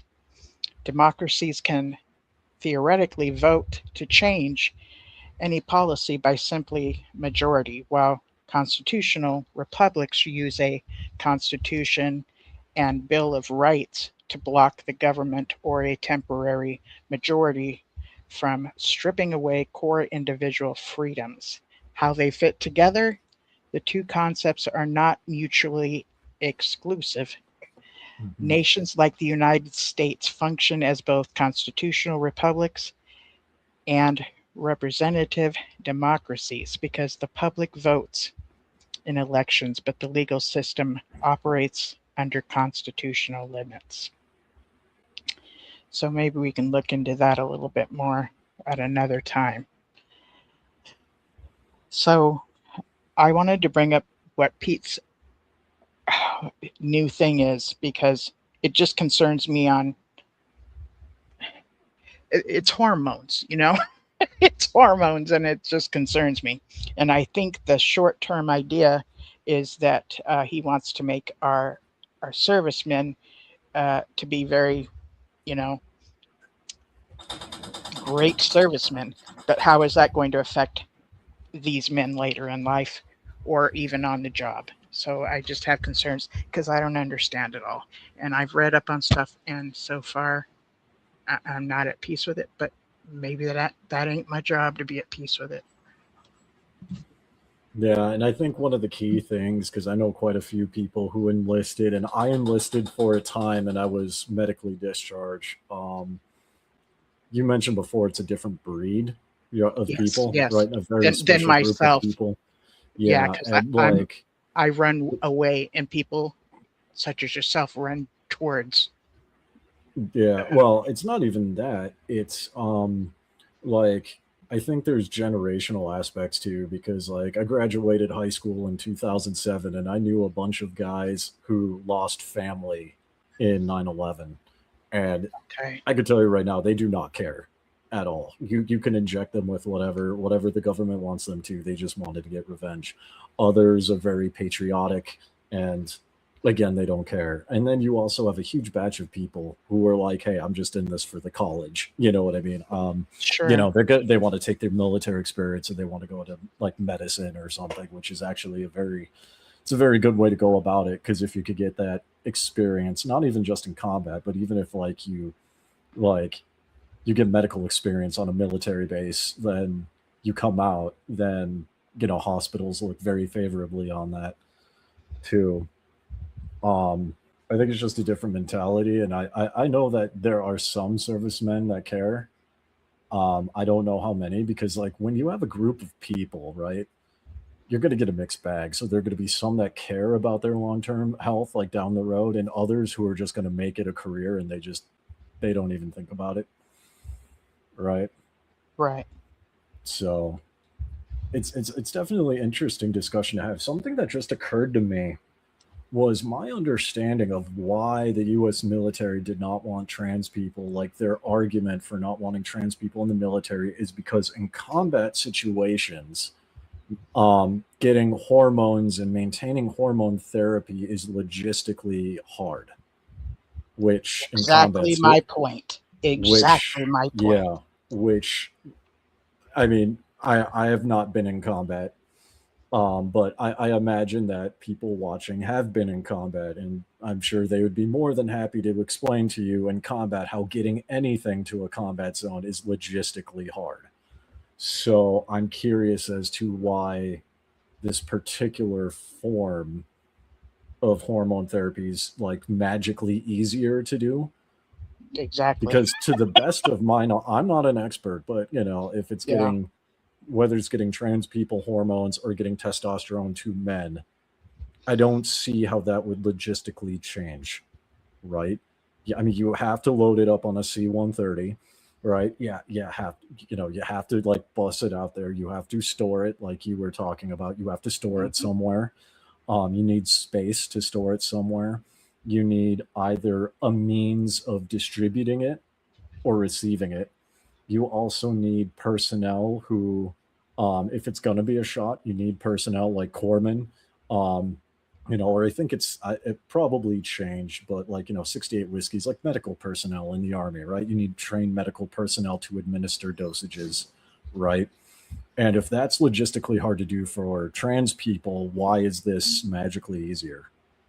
Good Right? point. Yeah. Unless I'm missing something. Someone yell at me in the chat. I could be wrong. I could be missing something, but No, I think that's a very good point. What's on your mind, Matthew?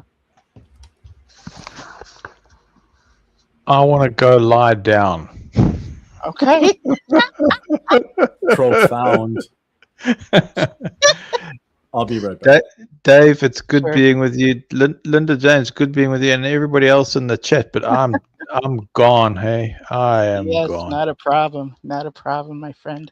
Linda James, I always enjoy being with you. It's just, man, the flesh is weak. That's right. I hear you. Not a problem. And Okay. thank you for joining me, and we will talk sometime later. Thank you very much, Linda James. Appreciate your understanding. And to everybody else there, go with blessings, please. Yeah, very interesting conversation. And I think we're seeing the patterns, we've got some good questions, We've got some good very questions. It sounds to me like, before I zap off, it sounds to me like somebody had some product and needed to shift it in the military. It looked like it was a good way to do that. So, yeah. Look, that's my humble opinion. I just have a question, and I'd like to have that answered, because I'm not seeing how this is really creating benefits. I go, man, do you really want to shut down a man's brain from producing something that should naturally occur? Yeah, it doesn't feel good, Really doesn't. Yeah. Anyway, thank you very much. Thank you. Rest well, my friend. And J. Mars said, thanks, Matthew. And Gray Wolf says, I'm out and a bit drunk. Okay. So I just now came to the chat. Thank you, guys. Oh, this is awesome. You guys have all kinds of conversation going back and forth. And Carrie K is here. J. Mars is here. Diamond Dave is here. J. Mars, when is the U.S. not at war? Like, I feel like the hormones are just to maintain the war structure, honestly.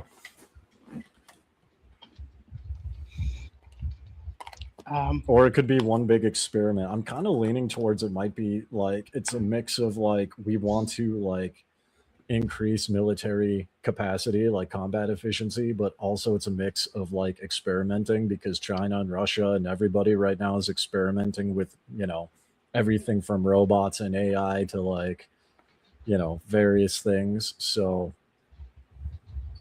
it wouldn't surprise me if the US is taking the opportunity to like actually test it out. That wouldn't surprise me either. Sleep well, Gray Wolf. And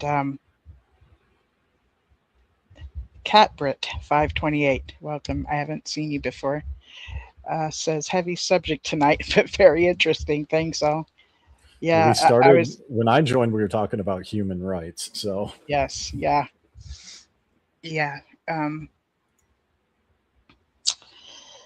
So I think we're going to go with a subject shift.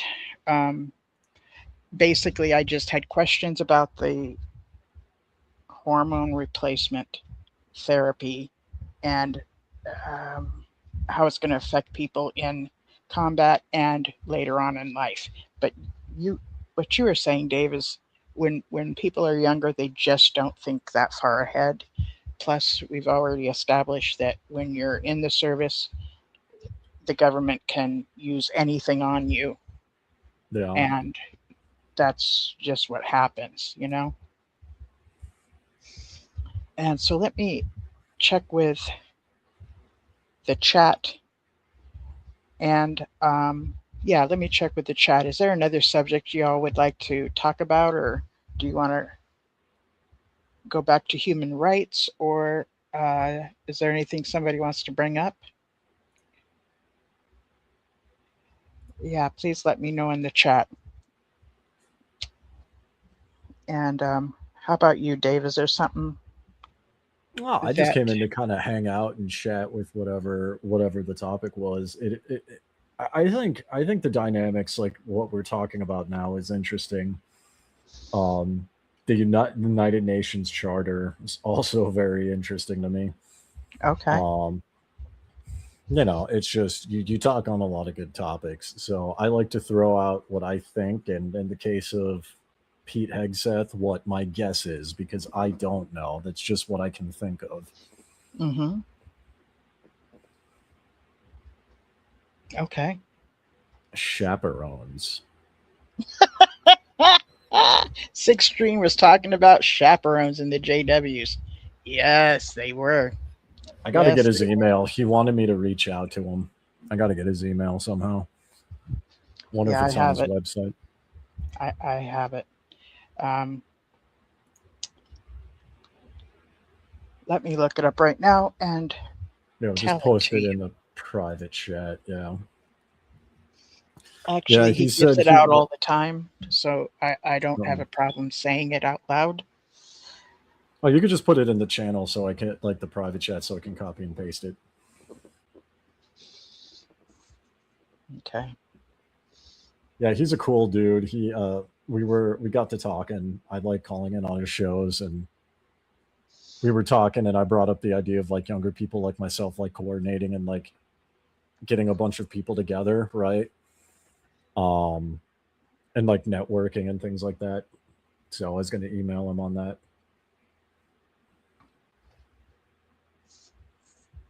Okay, so let me go over here to private chat. Meanwhile, how's everyone doing in the chat? Thank you.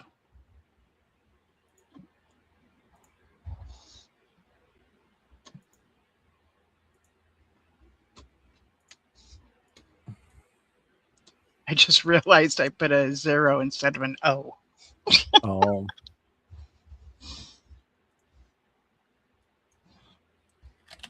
Oh.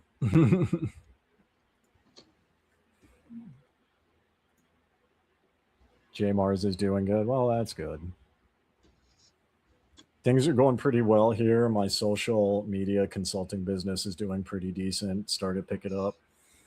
What do we think about the AI? We could talk about AI.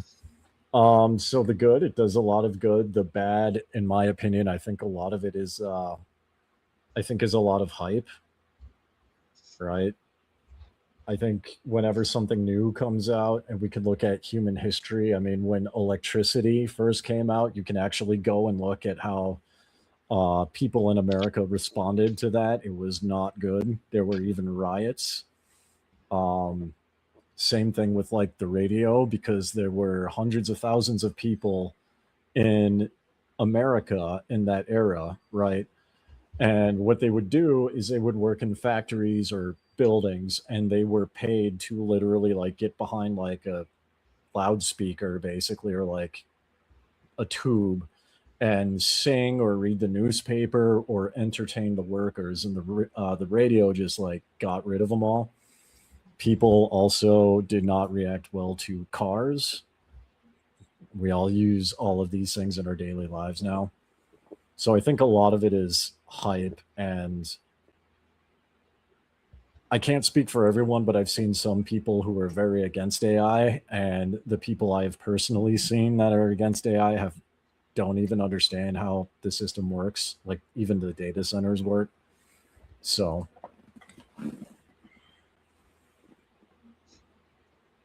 Okay, so I did put that in the private chat. thank you. I'll shoot him an email now.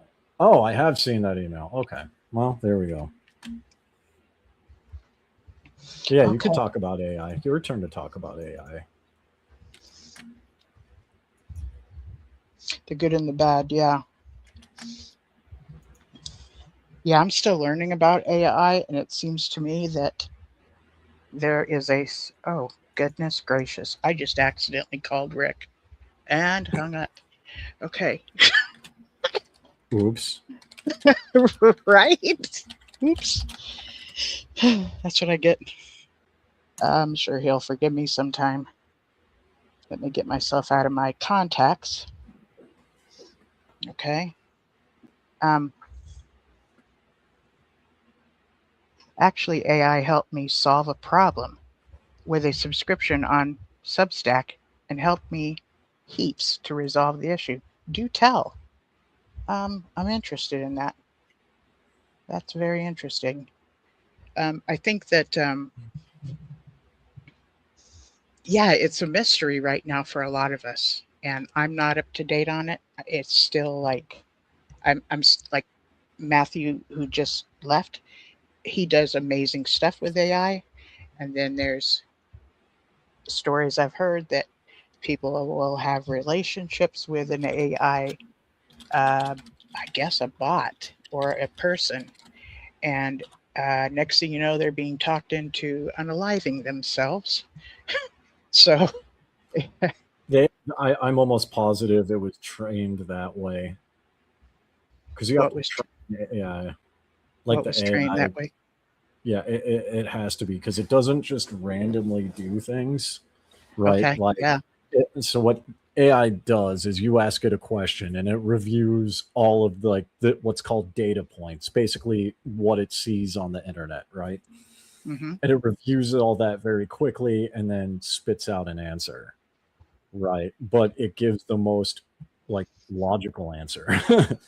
okay, yeah, However, you can train, and people have done this, which is why like AI girlfriend and AI boyfriend bots came a thing, is because hmm, people were training ChatGPT and Gemini to like be a boyfriend or girlfriend, like get all sexy with them, right?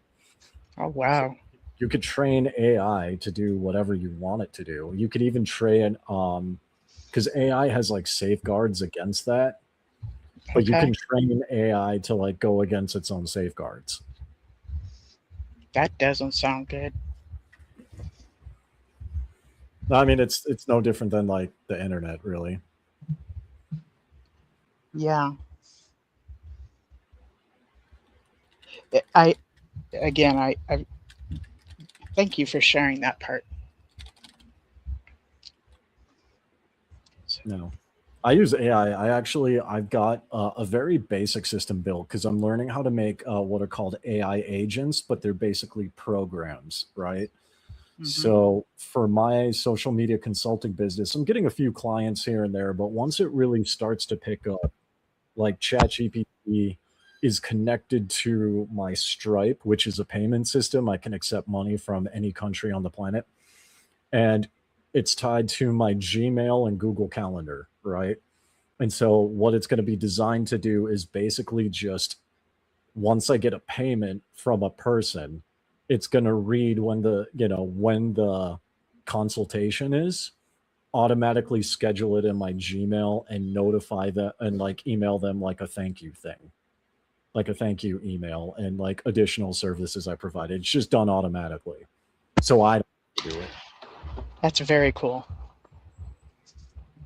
Very, very cool. Cat Brit says, my old computer died and I forgot my password and had to have a photo ID to prove my age. I refused. The old sub just renewed an old sub recurring payment and helped me contact the publisher. That is awesome. See, That is awesome. I'm really Mhm. glad to hear that.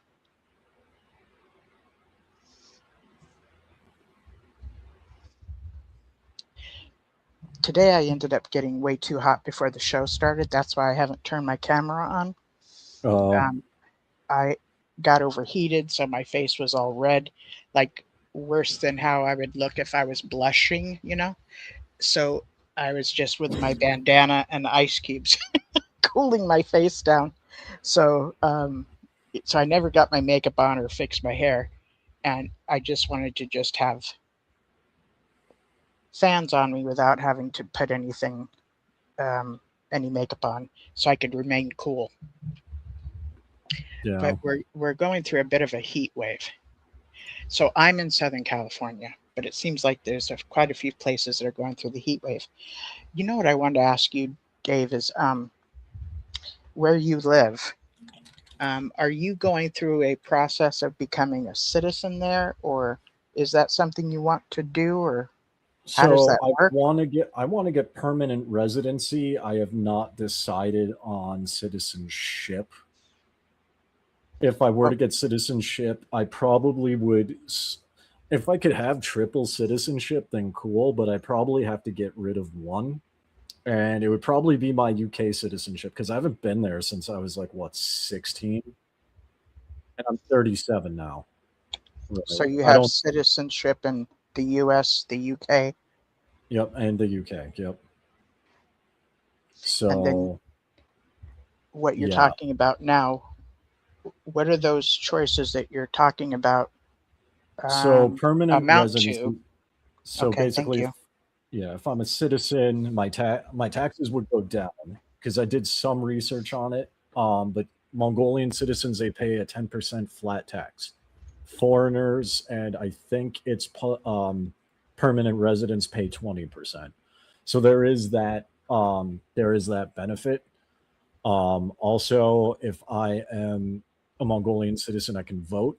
Non-citizens cannot vote. Um, Okay, that's not really a big thing for me because I'm not really political and I never voted when I was in the US and I know bits and pieces, but almost nothing about Mongolian politics. I don't see a point in okay, getting in. I just want to do my thing, spend time with my yeah, wife, so that's not really a selling point for me. Um, but yeah, and then like permanent residencies, I don't have to renew it every time, like every year, which is okay, nice. But if I'm a citizen, like they can't or I guess I don't know. I'd have to look more into permanent residency. Um, I think that's the main benefit is I just don't have to go through the legal process of like proving I'm married here. But okay. and we plan on being here for the long term anyway, so it makes sense to get at least permanent residency. And what is allowing you to be there now? Um, I'm My only I wife. only your wife. Okay, Yeah, my I wife. only. The grace of to answer your question, it's the grace of the Mongolian government that allows me to be here Okay, because I'm on because I married my wife. She's Mongolian. I have what's called okay, an F1 residency card, which okay. is like That's what a yeah. So people get it either are married to citizens or they have family who are citizens. I see. Okay, okay. Thank you. So no, And then, how did you meet your wife? in a Minecraft Discord actually. Of course you did. Of course you did. How romantic. That is so freaking amazing. Yeah. Wow. Yeah, I do enjoy being here. Um, so What every is place has a pros and cons, but what is the is what is the weather like? Does it have four seasons or it kind of has four seasons. I mean, yeah, it has four seasons. It's like really hot today. It's like 88 okay? degrees right now, according to my phone. But winters get like super cold, which I like personally.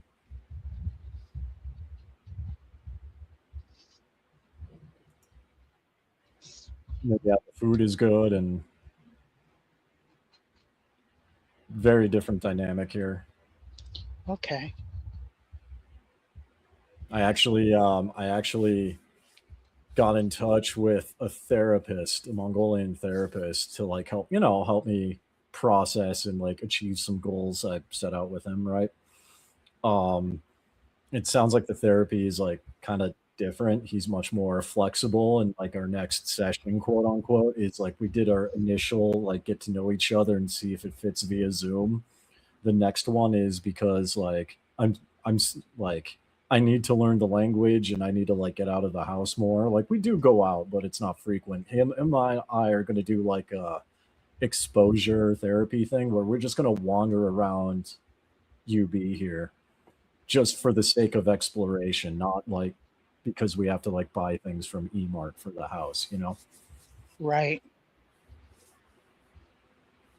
So, Uh, Cat Brit, I am on a visa. And yeah. Are you a citizen or on a visa in Mongolia? As many countries are very strict if one visa is expired. Yes, they are. I found that out the hard way when I first got here. I am on an F1 visa. And we actually, so when I first came here, we had, there was like a 90-day visa free thing America has with a lot of countries. That expired because we didn't get the paperwork processed in time. So I had to pay a fine, do a day trip to South Korea, and then come back into the country in order for it to be for that 90 days to start again. And yes, wow. they're very strict. Wow. Okay. So, Yeah. but So it sounds like you're going to get assistance assimilating. And what is that called when um, you involve yourself with something that you're not familiar with? And it sounds like he's going to kind of walk you through that.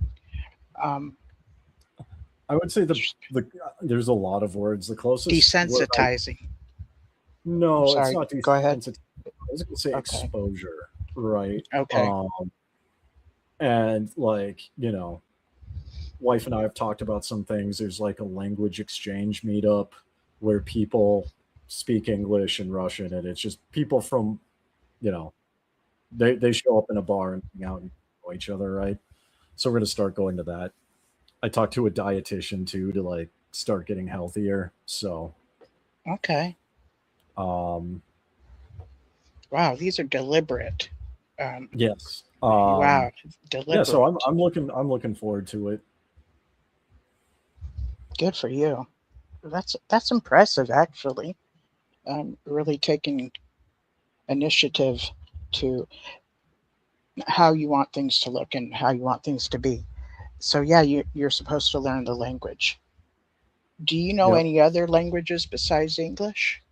So like I think it's just living in the US, but I would say I can understand Spanish to a point.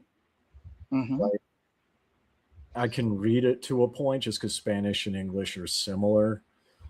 I took 4 years of German in high school, forgot almost all of it, but like I can again read and listen to someone talking in German. I can get the gist of it.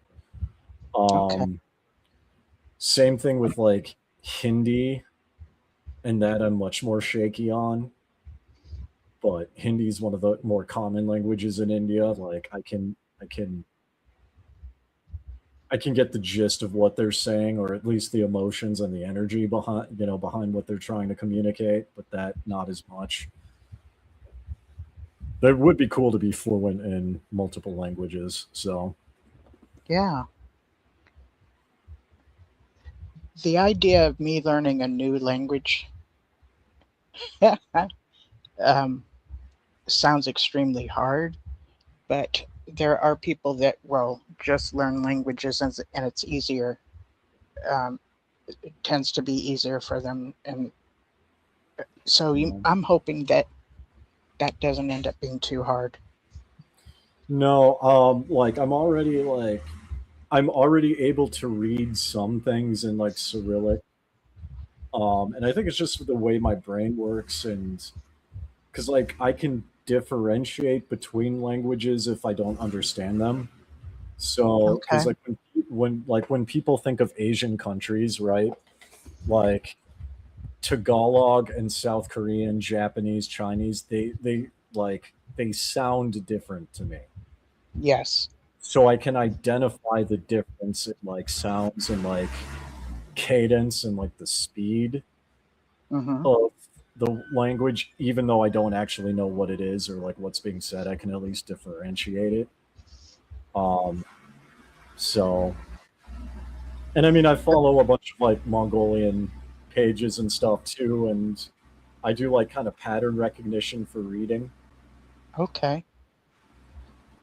right? So it's like you see particular like letters, and if you remember what those are, you can like kind of piece together what it is. Okay. Cat Britt was saying that it's harder to learn when one is older, and I think that's why it seems overwhelming to me. Oh yeah. But but yeah, I hope it sounds like you're already started, and it's gonna end up being um, those things that you're talking about is already going to back up you learning the language there. Yeah, and part of it is like immersion, being around it also helps, Mm-hmm. right? Because like one of the things I know I struggled with, in some ways, like picking up Mongolian, like, reading it is a little bit easier than it was in like high school learning German, because you Mm-hmm. know we all speak English and then we all practice German words and then we go to the next class and we all speak English, right? Right. But it's Right. like, or even like Spanish when I was in Peru, right? Like if you're around it constantly and you see the language written and you hear it, like Yeah, that immersion helps the process. I would think so too. And So what's it like for you? Like when you're out and about in public, are you like looked upon like you're like do you stand out or looked upon like a foreigner? And is that an okay experience for you? Or I've never had any problems being a foreigner here. Um, Sometimes people will look, but I mean, I live in a part of UB where there's like tons of expats running around. Like there are foreigners here, right? okay, Um, yeah, I haven't had any issues.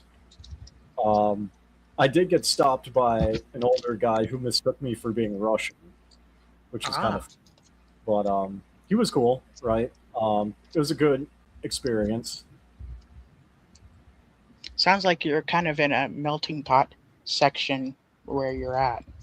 Not really. It's still very like Mongolia is very Mongolian. It's very homogenous. It's just there tends to be more, I guess, more here from what I'm told. Like when I first moved here, I kind of stood out a lot, especially like when I went to the convenience store by myself. But now that I've Hmm. been here a year, like nobody cares. Okay. So, you know, they see me wander around this area. It's like, oh yeah, he lives over there somewhere. You know, like whatever. Now you're a familiar face. Yeah. Yeah, I've You're, never had any bad issues here. People are pretty chill here. oh, I'm glad. I'm glad. So, Catbrit says some languages are harsh to the ears. I find French easy to listen to. Yeah.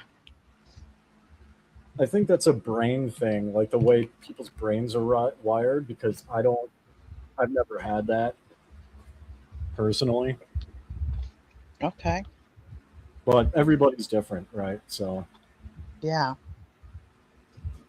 I'm not So, well. I'm not a fan of the French, but that's being part British, you know. So some of it's that too, but you know, everyone has their thing. yeah. Um, J. Mars brought up that Six Screens was talking about when there's dating that they need to have chaperones. Um, Oh, that's very Mormon of them. I was going to ask you about this. The time you Yeah, were it's very involved normal. with Mormonism, Group was that the dates, case? group Okay. dates are highly encouraged, or like chaperones. Okay. Yeah.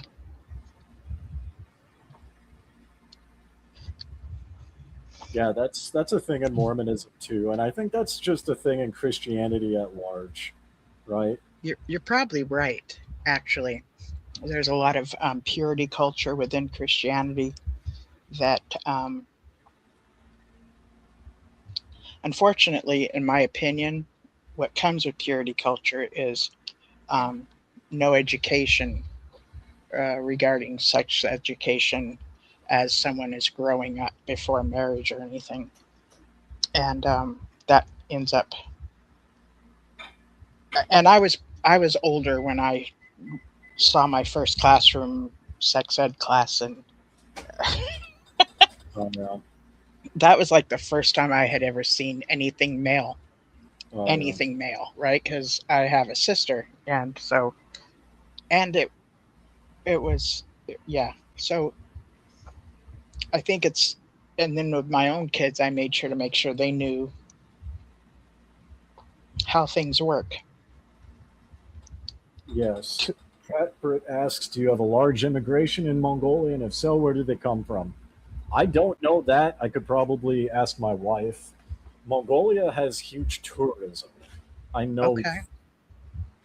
Um, I don't know to what extent the immigration is. My guess is it's a lot lower than the tourism, just because Mongolia is still homogenous. Also, from personal experience, my guess is immigration is low because, like, I mean, the winters are cold. Our capital is the coldest capital on the planet, right? I can't imagine too many people immigrating here. I can probably find out.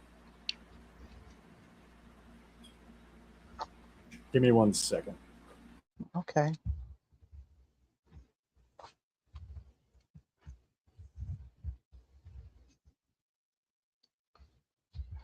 Okay. So I decided to look up the word homogeneous, and what I'm getting is it is not a recognized word in the English language, but it appears to be um, phonetic misspelling. Well, of course, it's misspelled as how I spelled it. A mashup of a few actual terms. Homogeneous. Depending on the context you meant to use it in, it's highly likely you are looking for one of the following words. I'm just going to wait for Dave to explain it to me. Otherwise, I'm going to find myself on a journey of a bunch of stuff that will distract me. I think that's going to be. Hi. Chamar spells it out. Thank you. So to answer Kat's question, the answer is no, and most immigrants come from Russia and China, as expected. And apparently there's a proportionally odd number of British people. Oh, wow. So there we go. I learned something today. Nice. Can you explain to us what homogeneous means? And is that the word? Is that the word you were using? Yeah, homogeneous. It's just like the same ethnicity, the same culture, right? It's the opposite of a melting pot. Okay. That makes sense. Okay.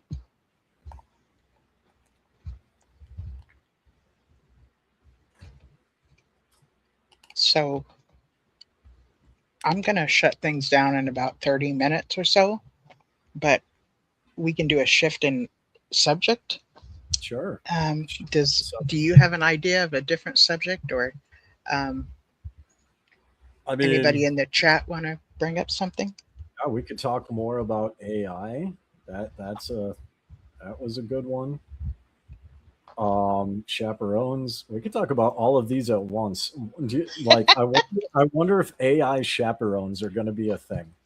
Oh, great question. I've got my own chaperone, Dad. I'll be fine. Oh, that'll be so amazing. It's just Siri.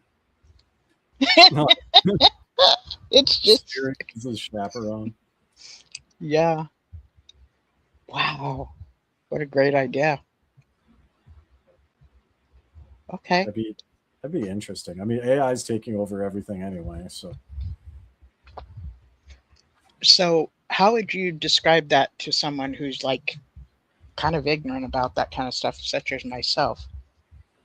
How would you kind of explain how that's coming about and what to possibly expect? well, and I mean, here's the thing. You'd have to start with like there are different kinds of AI, and some of them we're already familiar with, like smartphones, right? One of the earliest forms of basic AI was like Google Maps, where it would update automatically real time and like adjust for construction and things like that, right? It Okay. would do it on its own, but it's basically just the computer processing data sets, right? You give it input, it processes information, and then it gives you an output. Yes. Okay. It's pretty so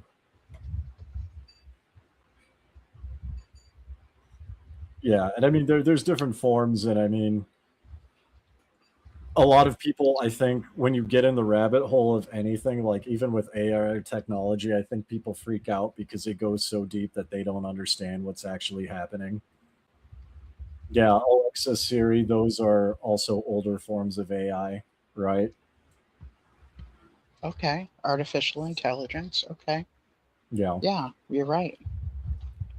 I like that you're bringing up stuff we're already very familiar with. Thank you. no. So, And tell me more because I know absolutely nothing about AI, except I I mean, just found out I've been using it for a while from you. it's basically a broad topic. It's very broad. There's like generative AI that generates images that people find controversial.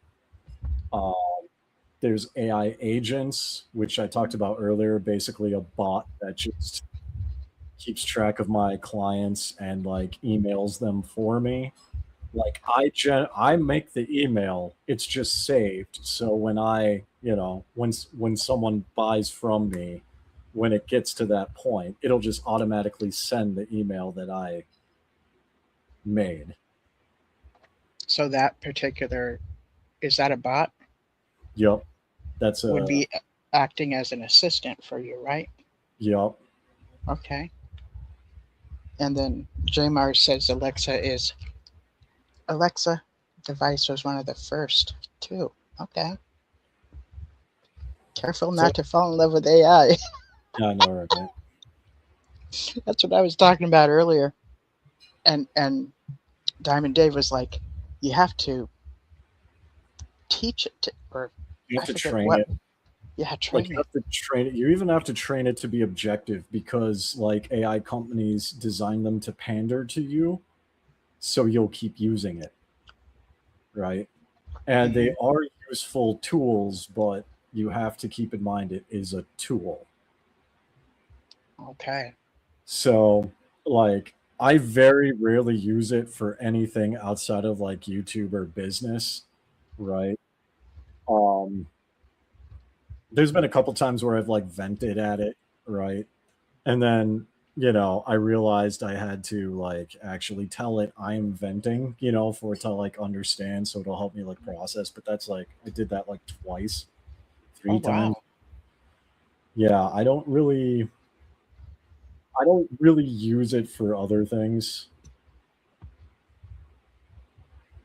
I'll use it for like business and be like, hey, recall all past business goals and where I'm at with business and YouTube.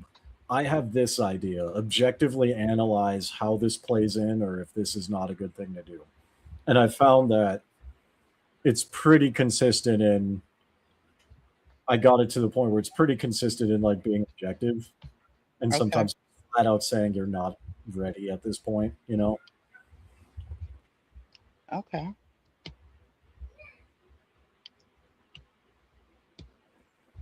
And would it let you know if you're swerving off to the side of what your intention is to get It to certain actually goals? has a couple times and then has asked, are we, it's like, would you like to change directions kind of a thing? And Nice. and like the couple times it did that for my YouTube channel, I realized, oh, wait, okay, well, I need to explain to it that I'm considering this, right? So,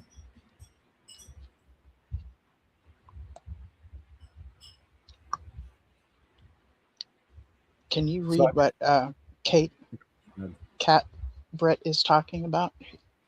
Those how to define a cult? comments. Yeah. Yeah, AI is good when it comes to like definitions and like doctrines and like even things like the Bible or other religious texts because it's like everywhere, right? It's a data point. It's Hmm. not ambiguous. And AI is very good at analyzing objective like data points. Okay.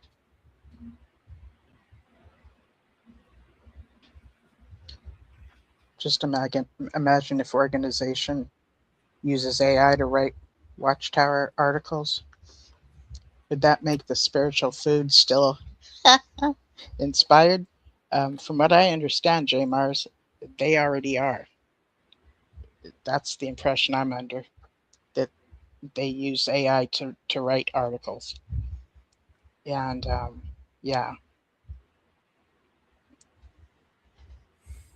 That wouldn't surprise me. The Mormon church has come out and advised against using AI to give like talks at meetings, but okay. everyone does it anyway, right? Because I mean, you got like an 18-year-old kid who comes back from a mission and is like, give a talk on the 2 year experience you had, right? They're not going to generate their own talk usually. Some will, but a lot of them be like, nah. It's like, especially if they had bad ones, right? Mm, Like the social stigma to talk about how good your mission was, yeah, right, is very, very high. But if you've had like an absolute like dog shit mission, right, you can't just be like, yeah, it sucked. This is right? fake, right? So those Exactly. people are definitely using AI to write their talks. Yeah. It's interesting because the missions happen with the Mormons, right about that early 18, 19, 20, or maybe even 21. And Jehovah's Witnesses do door to door service or next to a literature cart um, all of their time that they are a Jehovah's Witness. They do it whatever age they are, that's when they do it. So Yeah. both use recruiting things, but a bit differently. Mormons do it more subtly after their mission because there's a conference talk. I forget who it was by. Might have been Elder Ballard when he was still alive, but someone gave a conference talk on every member a missionary, talking Hmm. about how to basically be a missionary after your Okay. mission, right? Ah, And so that leads into other concepts that exist in the Mormon church, like there's flirt to convert. That's a thing. There's also, literally. yep, Like, literally. wow. Okay. Yeah. And then there's also like people on Mormon Stories podcast and other ex-Mormon channels have talked about how when they were members, um, they would, how members befriend people just to convert them, and when they are not interested, they usually just kind of like distance themselves and like find other people. That's what JWs do too. Yeah, so it's not like overt door to door like on a mission. Hmm. It's a lot more subtle, right? I'm still awestruck at flirt to convert because it's taking me to that place of flirty fishing, which is what the Church of God did for recruiting. I believe it was the Church of God. Yeah. Actually, like sometimes it gets wild. Rebecca Biblioteca on Mormonish podcast, she was talking about how like some of the female missionaries, the lady missionaries, are like using sexual innuendos on like Facebook and stuff, right? Offering Wow. services at their church, and they're having like more endowed women with kind of closer up shots of their chest and face, like inviting them to church. Yes. Round objects work. Yeah, so, Yes.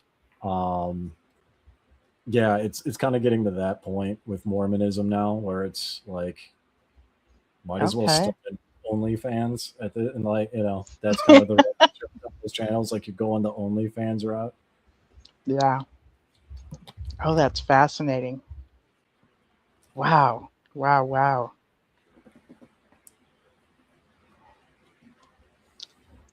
It's amazing. From what I understand, people are not so much involving themselves with the religion um, as much as they used to, you know, or society at large. That it's much less now. In the West, yeah. Okay. In the West, yeah. I mean, you'll see that even in like religions, like in Mormonism, like what was it, 60% of them. There's a guy who wrote a book, and he's a member of the church, and he's like a statistician, and he did a whole ton of statistics for the Mormon Church, and he basically interviewed like 13,000 people, and of those 13,000, 65% are like there for the community, right? So Hmm. it's not like the 70s where they're fervent, diehard, we believe in everything. It's more of, yeah, we go to the temple because you know, that's where I feel good, and that's where I can be with my friends in the presence of God. And we go to meeting houses in the YSA because we might meet our husband or wife there. And then they go to Yeah. it's kind of a community thing. And And I think community is an absolute need that we have as human beings to have community with others. So involving oneself with a church, it makes perfect sense. And to hear that that's even more so than like what you were talking about, being fervor or diehard, actually makes sense too. So yeah. getting kicked out, the devastation that causes is horrendous as well. Yeah, for I think it might be a generational thing too. I feel like there's a couple dynamics, like older generations who are like believing, Hmm. um that's going to hit very hard because their families are believing, and that can cause problems. But people Right. who are in the community, they're more like, it does hurt, but they're more like, fine, screw you guys, and then they go hang out with the Exmos or go do whatever you Yeah. know and it also depends too on whether you're born in or if you're a convert, because in Mormonism, 75% of Mormon converts, myself included, leave within 3 to 4 years. We just stop going, right? Okay. So it's going to be much harder for someone born in who believed than someone like me who joined, who lived, without Mormonism, and it's just not working. And then, okay, well, fine, I'm just going to go to work and hang out with friends. You know what I mean? Right. And the theory, the idea too, if someone is recruited, once you're involved in groups like Jehovah's Witnesses and Mormons, um, it becomes very much a part of your identity, who you are. And so um, if you leave, then you get to go back to who you were before, Yeah. who you are as a Mormon. If someone is born in, there They really isn't a who you they have were. no identity. Yeah, It's time to develop your own identity for the first time, and that can be awkward and clumsy, and but it's so worth it, which is actually something that is why I started my channel, for that time frame of especially for those that are born in that awkward time of, um, okay, I courageously left this group. Now what? And how to assimilate into society at large, because it's a shift that is, um, can be painful when you're not familiar with socially acceptable behavior within Hmm. society at large, and you're doing the socially acceptable behavior within a cult doesn't work in society at large at times. Yeah, there's even like there's a couple ex-Mormons who they have like classes that, and they they get paid to do this, but they have classes on like how to go to Starbucks and order coffee and what the different coffees are, and there's Yes. another that does alcohol. And to me, that was just wild because it's like really, but Oh no, we need yeah, that. well, yeah, exactly. And that's like that was my first thought. But then when I start, because but then when I started hanging around the ex-Mormon channels, and a lot of them are like older than me in their 50s, 60s, 70s, right? And they Hmm. were talking about like how they didn't know how to order coffee, and I'm like, like I had to do a ton of research on that, um, specifically for Mormons on like what it was like in their era, and I'm like, okay, that makes sense. Yeah, coffee was a forbidden, um, or it went against their teachings more Yeah, so, coffee more. still is. Oh, still is okay. It still is. There's a conference talk about where, and it was given by a lady, and she starts crying because quote, that one cup of coffee kept the woman from being with her family for all eternity. Yeah, And I'm just that's like, deep. yeah, it's like, oh Christ, Yeah, like I saw that talk in some other ones. I'm like, okay, now I get it. That makes sense. right. It's a belief system that, yes, that's amazing. And see, that falls under fear indoctrination or fear induction. So, if you did choose to leave a community that doesn't drink coffee, why would it be okay? I mean, there has to be a bit of a shift, a bit of a, why would it be okay with my conscience now? Um, from what I was taught before, it would be a crisis of conscience. Just a cup of coffee. That's something I've been used to my whole life. But other people, you know, where I was going to go with this is other people have celebrated their birthday all their lives, and I never did. Hmm. So I would have to have an adjustment time of doing that and for it to be okay with my conscience.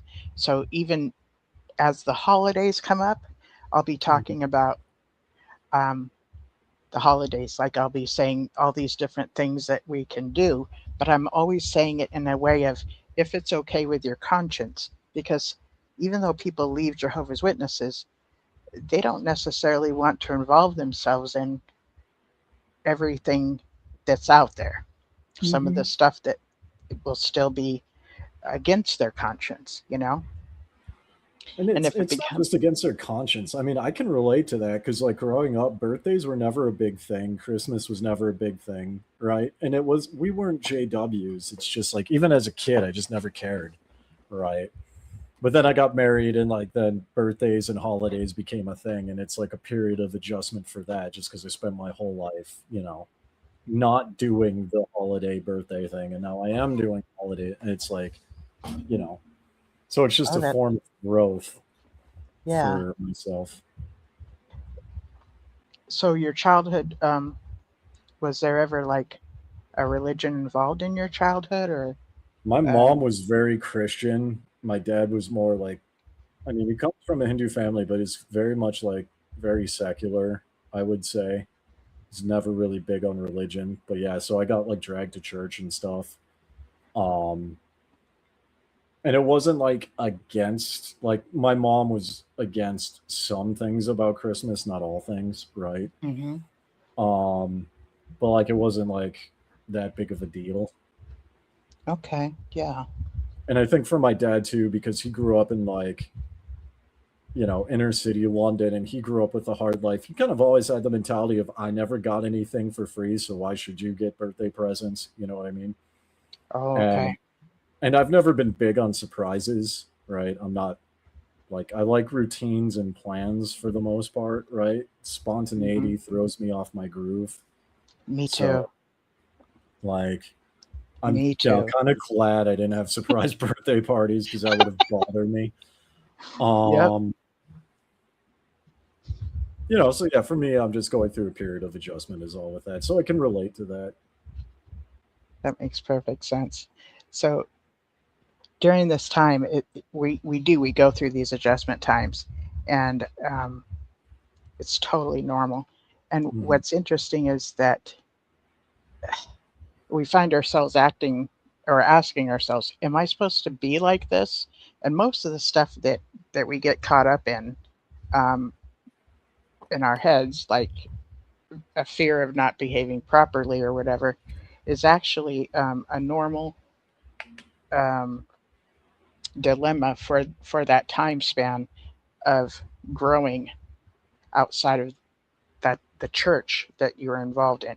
It's that's a normal time of getting adjusted to society at large. I never forgot my family's birthday, even as a JW. Would call them on their birthday to say I was thinking of them. Some with my three JW That's siblings. cute. That's It cute. is cute, and it is kind of what JWs do. Um, my mom used to call me and say she was glad that I was born that day. It wasn't a happy birthday. It was she was glad that I was born that day. So that goes along with what is being said there. J Mars, not celebrating birthdays as a control mechanism. I think so. I agree. I actually see it as another form of the isolation process a cult wants to do as far as keeping their followers away from family and friends. Because that's a situation where family and friends would show up. Excuse me. Not Same in the thing, church. not in the church. Yeah, and this is my point with saying that, because Mormons like JWs. It sounds like for JWs it's the same, where like high control groups and cults don't care if you show up in their churches where they can Right? monitor you, but they have a problem when you do it behind closed doors where they Yeah. can't watch. Yes.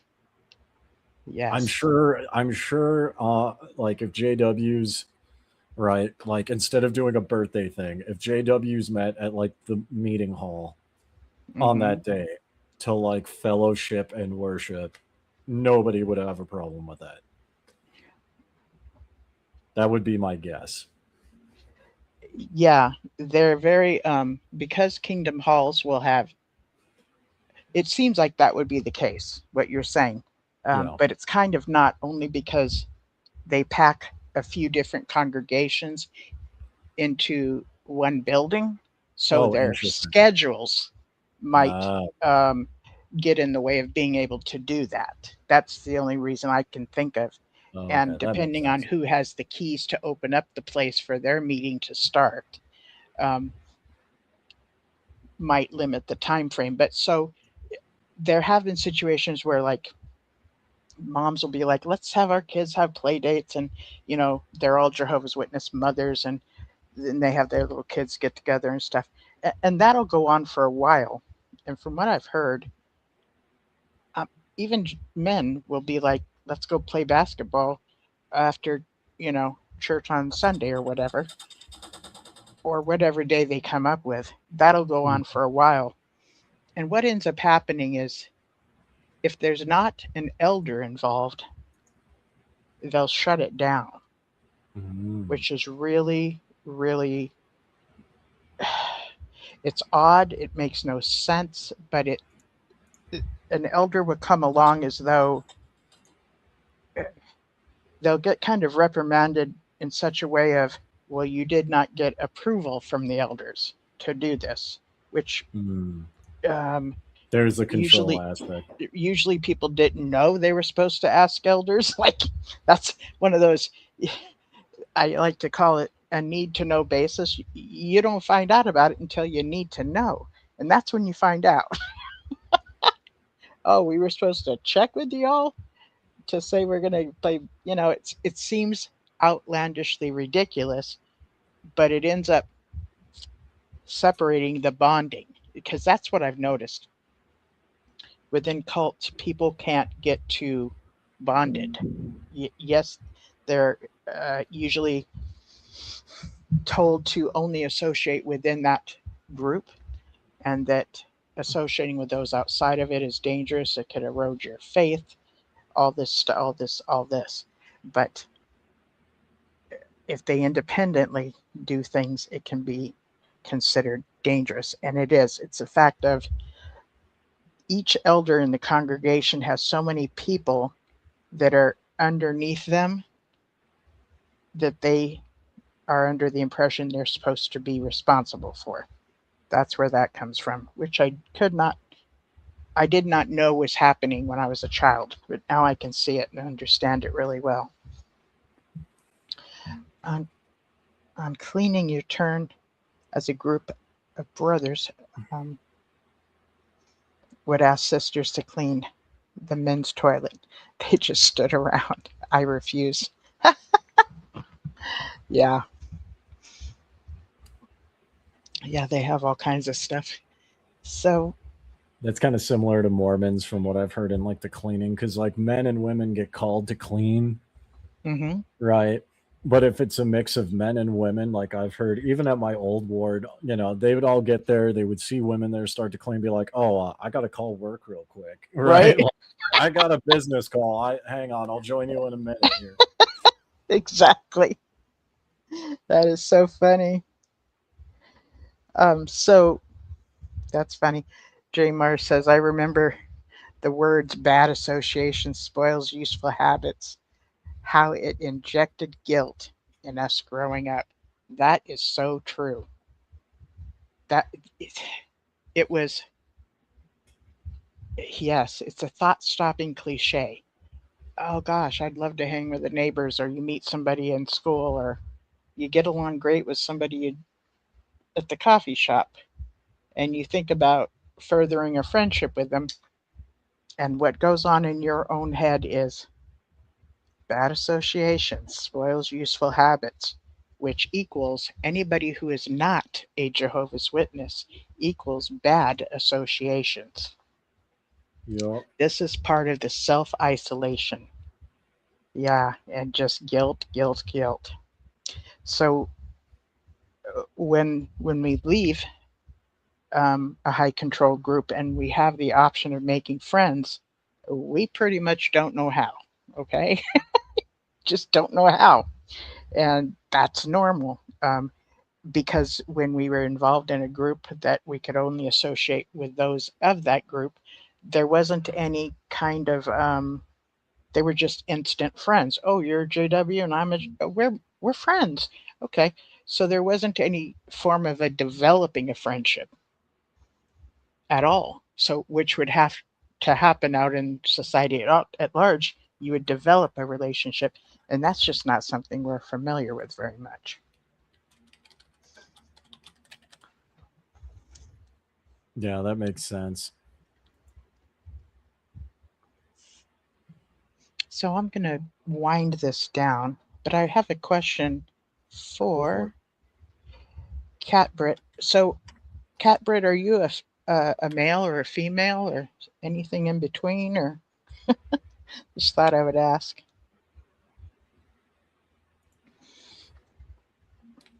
Just curious. Yeah, that injected guilt.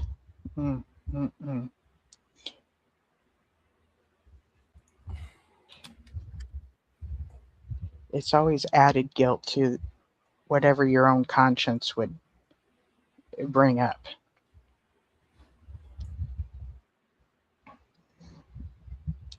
Okay. So I'm going to ask one more time. Maybe Cat Brit isn't comfortable telling me. So Catbert 528. I'm curious if you are a male or a female, or anything in between if you want to share that. And if not, that's cool too. A female, was a JW for 46 years, converted in the 70s. You may remember me, Cat B. Okay, yes, Cat B. Now I do remember you, yes. Okay, thanks. Alrighty. Good to see you. Wow, okay. So I'm going to wind things down. Is there anything you want to share, Diamond Dave, before I Not say really. I goodnight? just wanted to say thanks for hanging out, letting me hang out with you on your stream. So, Thank you. You've always been extremely just a delight to be around. well, thank and you. thank you for being you. You know, that doesn't always show up everywhere, but I've noticed you're that way here and other places I've seen you. So Well, yeah, thank you. cool people, dude. Very cool Thank you. people. You have And a good thank night. You too. Bye. Oh, happy heretic says good morning, dear Linda. Good night, Diamond Dave. So yeah, great show tonight, Linda, Matthew, and Dave. So today is July 25th, 2026, and I get to do this show every single weekend, and I really have grown fond of the comments that'll happen, the chat that happens within those that show up in the chat, and even those that watch later. I love to hear the comments and stuff like that. I thank Matthew and Diamond Dave for showing up tonight and being part of the show. I'm really, really glad that Matthew was paying attention to how he was feeling and chose to just take off. I was actually pretty proud of him because a lot of times we function under obligation, and to hear him not have to was really awesome for me to see and hear, which was pretty cool. I got to talk about the Universal Declaration of Human Rights. I hope you guys look them up and learn them. I got to talk a little bit about Pete and his idea of having servicemen use testosterone here in the United States, and to hear my concerns. And I got to, run these questions back and forth, and we all just kind of, I don't know how it's all going to happen, whether it's smart or not. It's just another day in the United States. And I'll tell you what, this administration is just a daily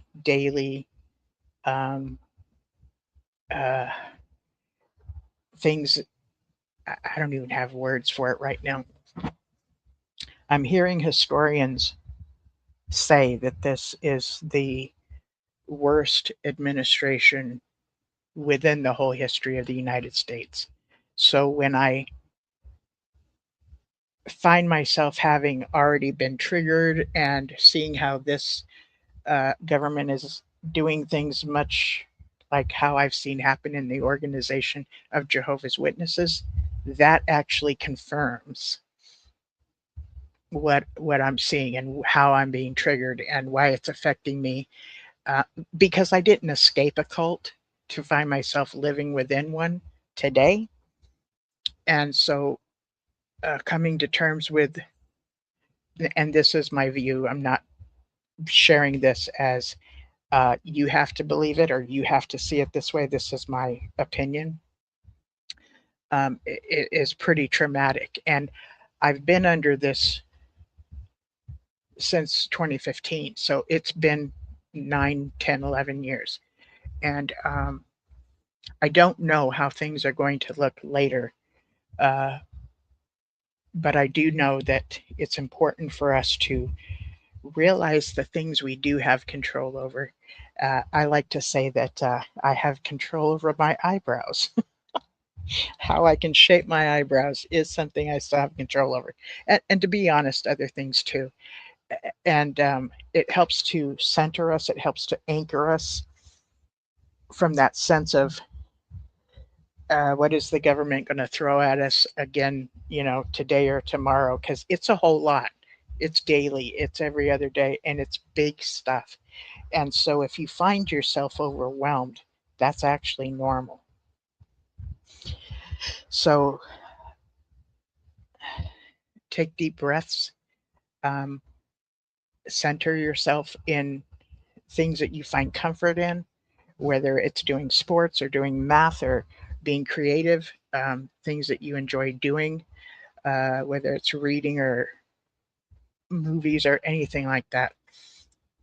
Make yourself a priority uh, because it falls under self care, which today is very, very important. Um, yes, if you have small children, yes, children come first, and being a wife and everything, and you have a husband, and these things are important and everything. But the fact is, if you don't get to take some time out to refuel yourself, you're not going to be able to have the gas or the energy to be a mother and wife. So, and husbands, give yourself a time of self care as well. Both partners can be out working. Maybe there's only one, maybe there's both. But we're facing a lot of things that it feels just like we're just being defeated every time we try to turn around and figure this stuff out and try to make it go smoothly. And it doesn't always work that way. So definitely, I know it seems like we don't have the time, but please, please, please give yourself some grace and give yourself some self-care, even if it's just a bubble bath. Okay. Um, I thank you for everyone that showed up tonight and anyone who's going to be listening to this later. I'm very, very thankful for you guys. And if you found anything